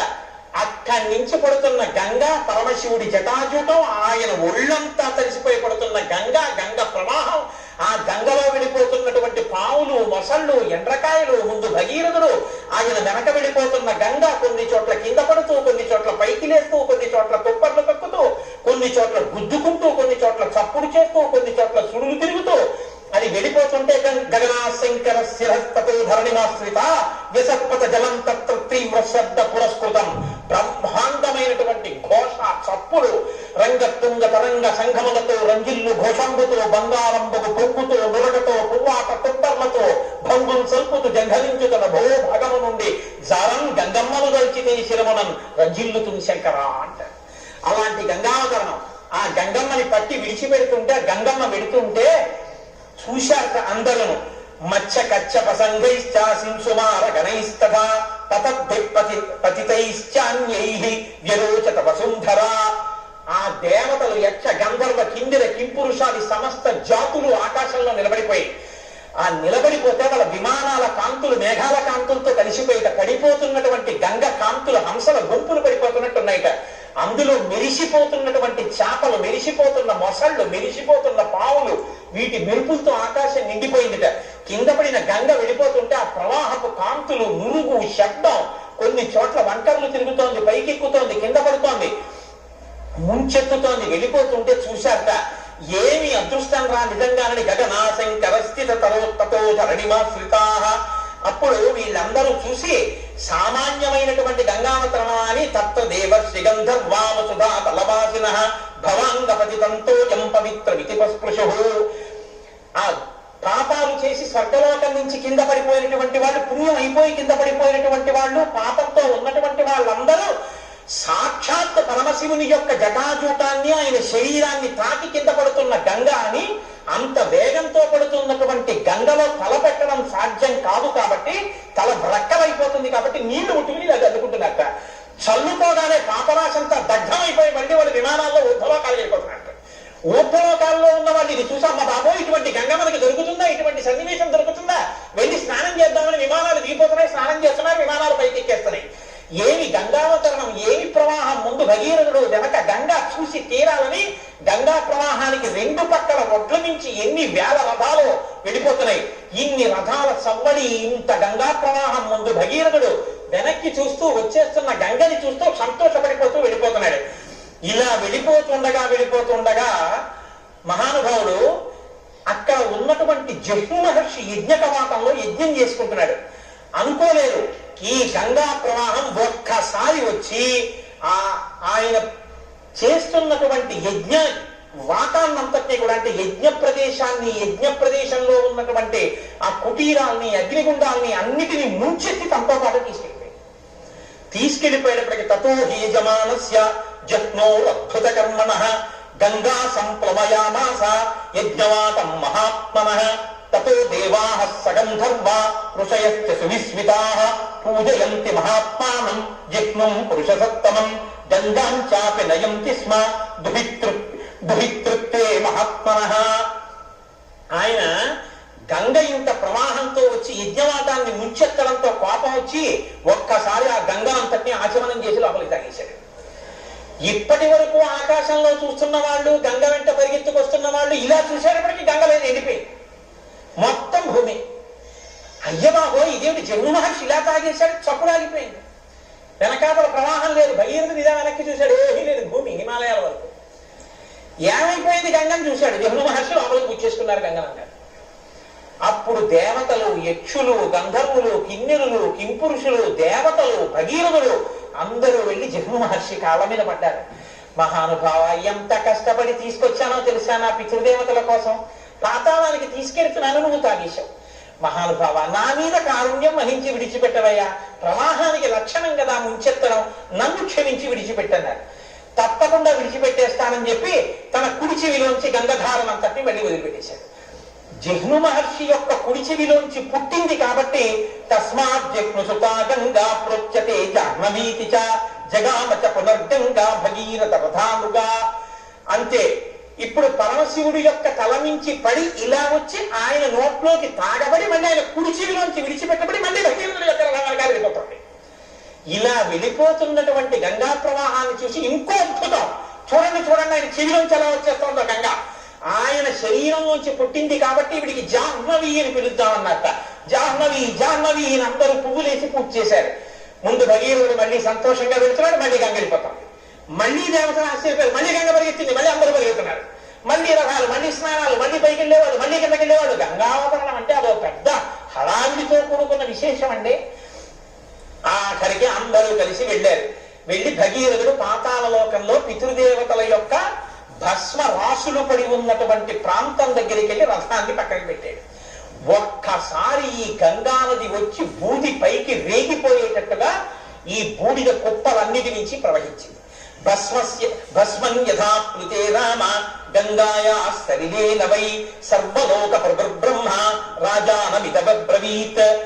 ఎప్పుడైతే ఈ బూడిద కుప్పల నుంచి ఒక్కసారి గంగ ప్రవహించిందో వాళ్ళందరికీ దాహం తీరిపోయి వాళ్ళ ప్రేతత్వం పోయి వాళ్ళందరూ స్వర్గలోకానికి వెళ్ళిపోయారు, 60,000 మంది.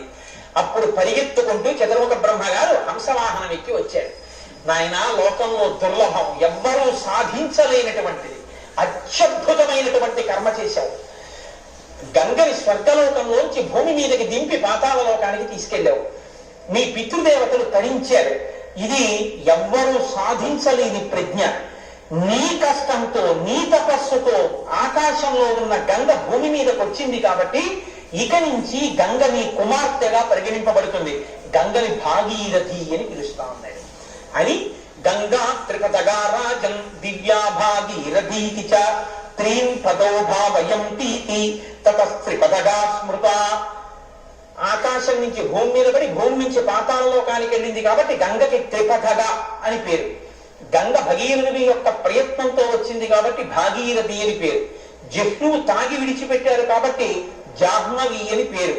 ఇన్ని పేర్లు మార్చుకుంటూ గంగ ఆఖరికి ఇక్ష్వాకు వంశంలో ప్రభవించి మహోత్సాహంతో ప్రవర్తించి లేనిపోని కష్టాలు కొని తెచ్చుకున్నటువంటి ఆ సగరులు 60,000 మందిని తరింపచేసింది.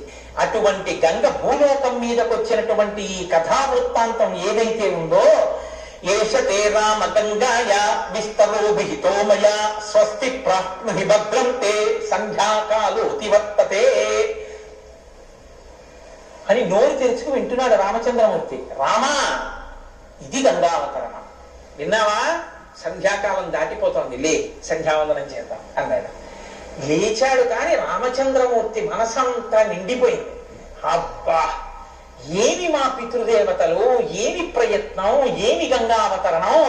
ఇంతటి కీర్తి సాధించిన మహాపురుషులు, ఇంతటి స్థితిని పొందినవారు, ఇటువంటి వారు నా పితృదేవతలై ఉన్నారు. నేను ఎంత గౌరవంగా ప్రవర్తించాలి, వాళ్ళ కీర్తిని నేను ఎంత నిలబెట్టాలి.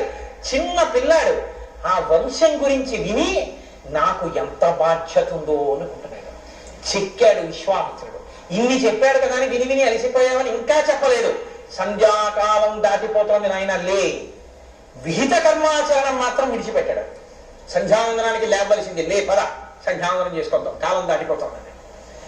ఇప్పుడు వాల్మీకి మహర్షి అంటారు, ఆయన ఎప్పుడు ఫలశ్రుతి చెప్పరసలు. ఆయన అన్నారు, ధన్యం యశస్వమాయుష్యం పుత్రం స్వర్గమతీవచ యశ్రావయతి విప్రేషు క్షత్రియేష్వితరేషు చ ప్రీయంతే పితరస్తస్య ప్రీయంతే దైవతాని చ ఇదమాఖ్యానమవ్యగ్రో గంగావతరణం శుభం యశృణోతి చ కాకుత్స సర్వాన్ కామానువాప్నుయాత్ సర్వే పాపాః ప్రణశ్యంతి ఆయుః కీర్తిశ్చ వర్ధతే. వాల్మీకి మహర్షి ఇన్ని చెప్పాలి అంటే అది ఎంత పవిత్రమైన ఆఖ్యానమై ఉంటుందో మీరు ఆలోచించండి. రామ, ఎవరైతే ఈ గంగావతరణాన్ని ప్రశస్తమైన మనస్సుతో అంటే నమ్మకంతో కూర్చుని నమస్కరించి విని సంతోషిస్తున్నారో వాళ్ళకి ధన్యం, వాళ్ళు ధన్యులవుతారు. యశస్వం, కీర్తివంతులవుతారు. ఆయుష్యం, వాళ్ళకి ఆయుర్దాయం కలుగుతుంది. పుత్ర్యం స్వర్గమతి చట, ఈ శరీరం పడిపోయిన తర్వాత వాళ్ళు స్వర్గలోకాన్ని, అది ఎంత పవిత్రమైన ఆఖ్యానమై ఉంటుందో మీరు ఆలోచించండి. రామ, ఎవరైతే ఈ గంగావతరణాన్ని ప్రశస్తమైన మనస్సుతో అంటే నమ్మకంతో కూర్చుని నమస్కరించి విని సంతోషిస్తున్నారో వాళ్ళకి ధన్యం, వాళ్ళు ధన్యులవుతారు. యశస్వం, కీర్తివంతులవుతారు. ఆయుష్యం, వాళ్ళకి ఆయుర్దాయం కలుగుతుంది.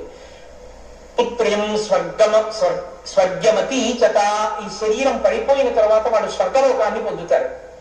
యశ్రావయతి విప్రేషు క్షత్రియేష్వితరేషు చ, ఇది విన్నటువంటి సమస్త మనుష్యులు ఎవరు విన్నారో వాళ్ళందరూ వాళ్ళు ఏ ఏ సంప్రదాయాలకు ఏ ఏ కులములకు చెందిన వారైనా సరే అందరూ కూడా ప్రియంతే పితరస్తస్య, గంగావతరణం కథ జీవితంలో విన్న రోజున వాళ్ళ పితృదేవతలందరూ ఎంతో సంతోషిస్తారు. మా వాళ్ళు వాళ్ళ గంగావతరణం విన్నారు అని.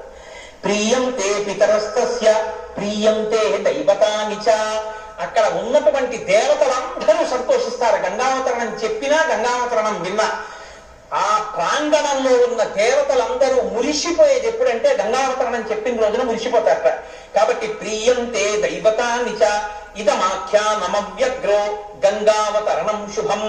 అటువంటి ఈ గంగావతరణం శుభప్రదమైనటువంటి ఘట్టాన్ని రామా నీకు వివరించిన రామునికి విశ్వామిత్రుని చేత వివరింపబడిన దానిని విని ధన్యులవుతారు.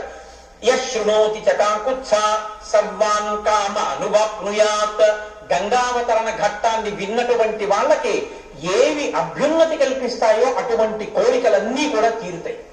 సర్వే పాపాః ప్రణశ్యంతి, చేసిన పాపములు ఏవైనా ఉంటే గంగావతరణం వినడం చేత పాపాలు పోతాయి.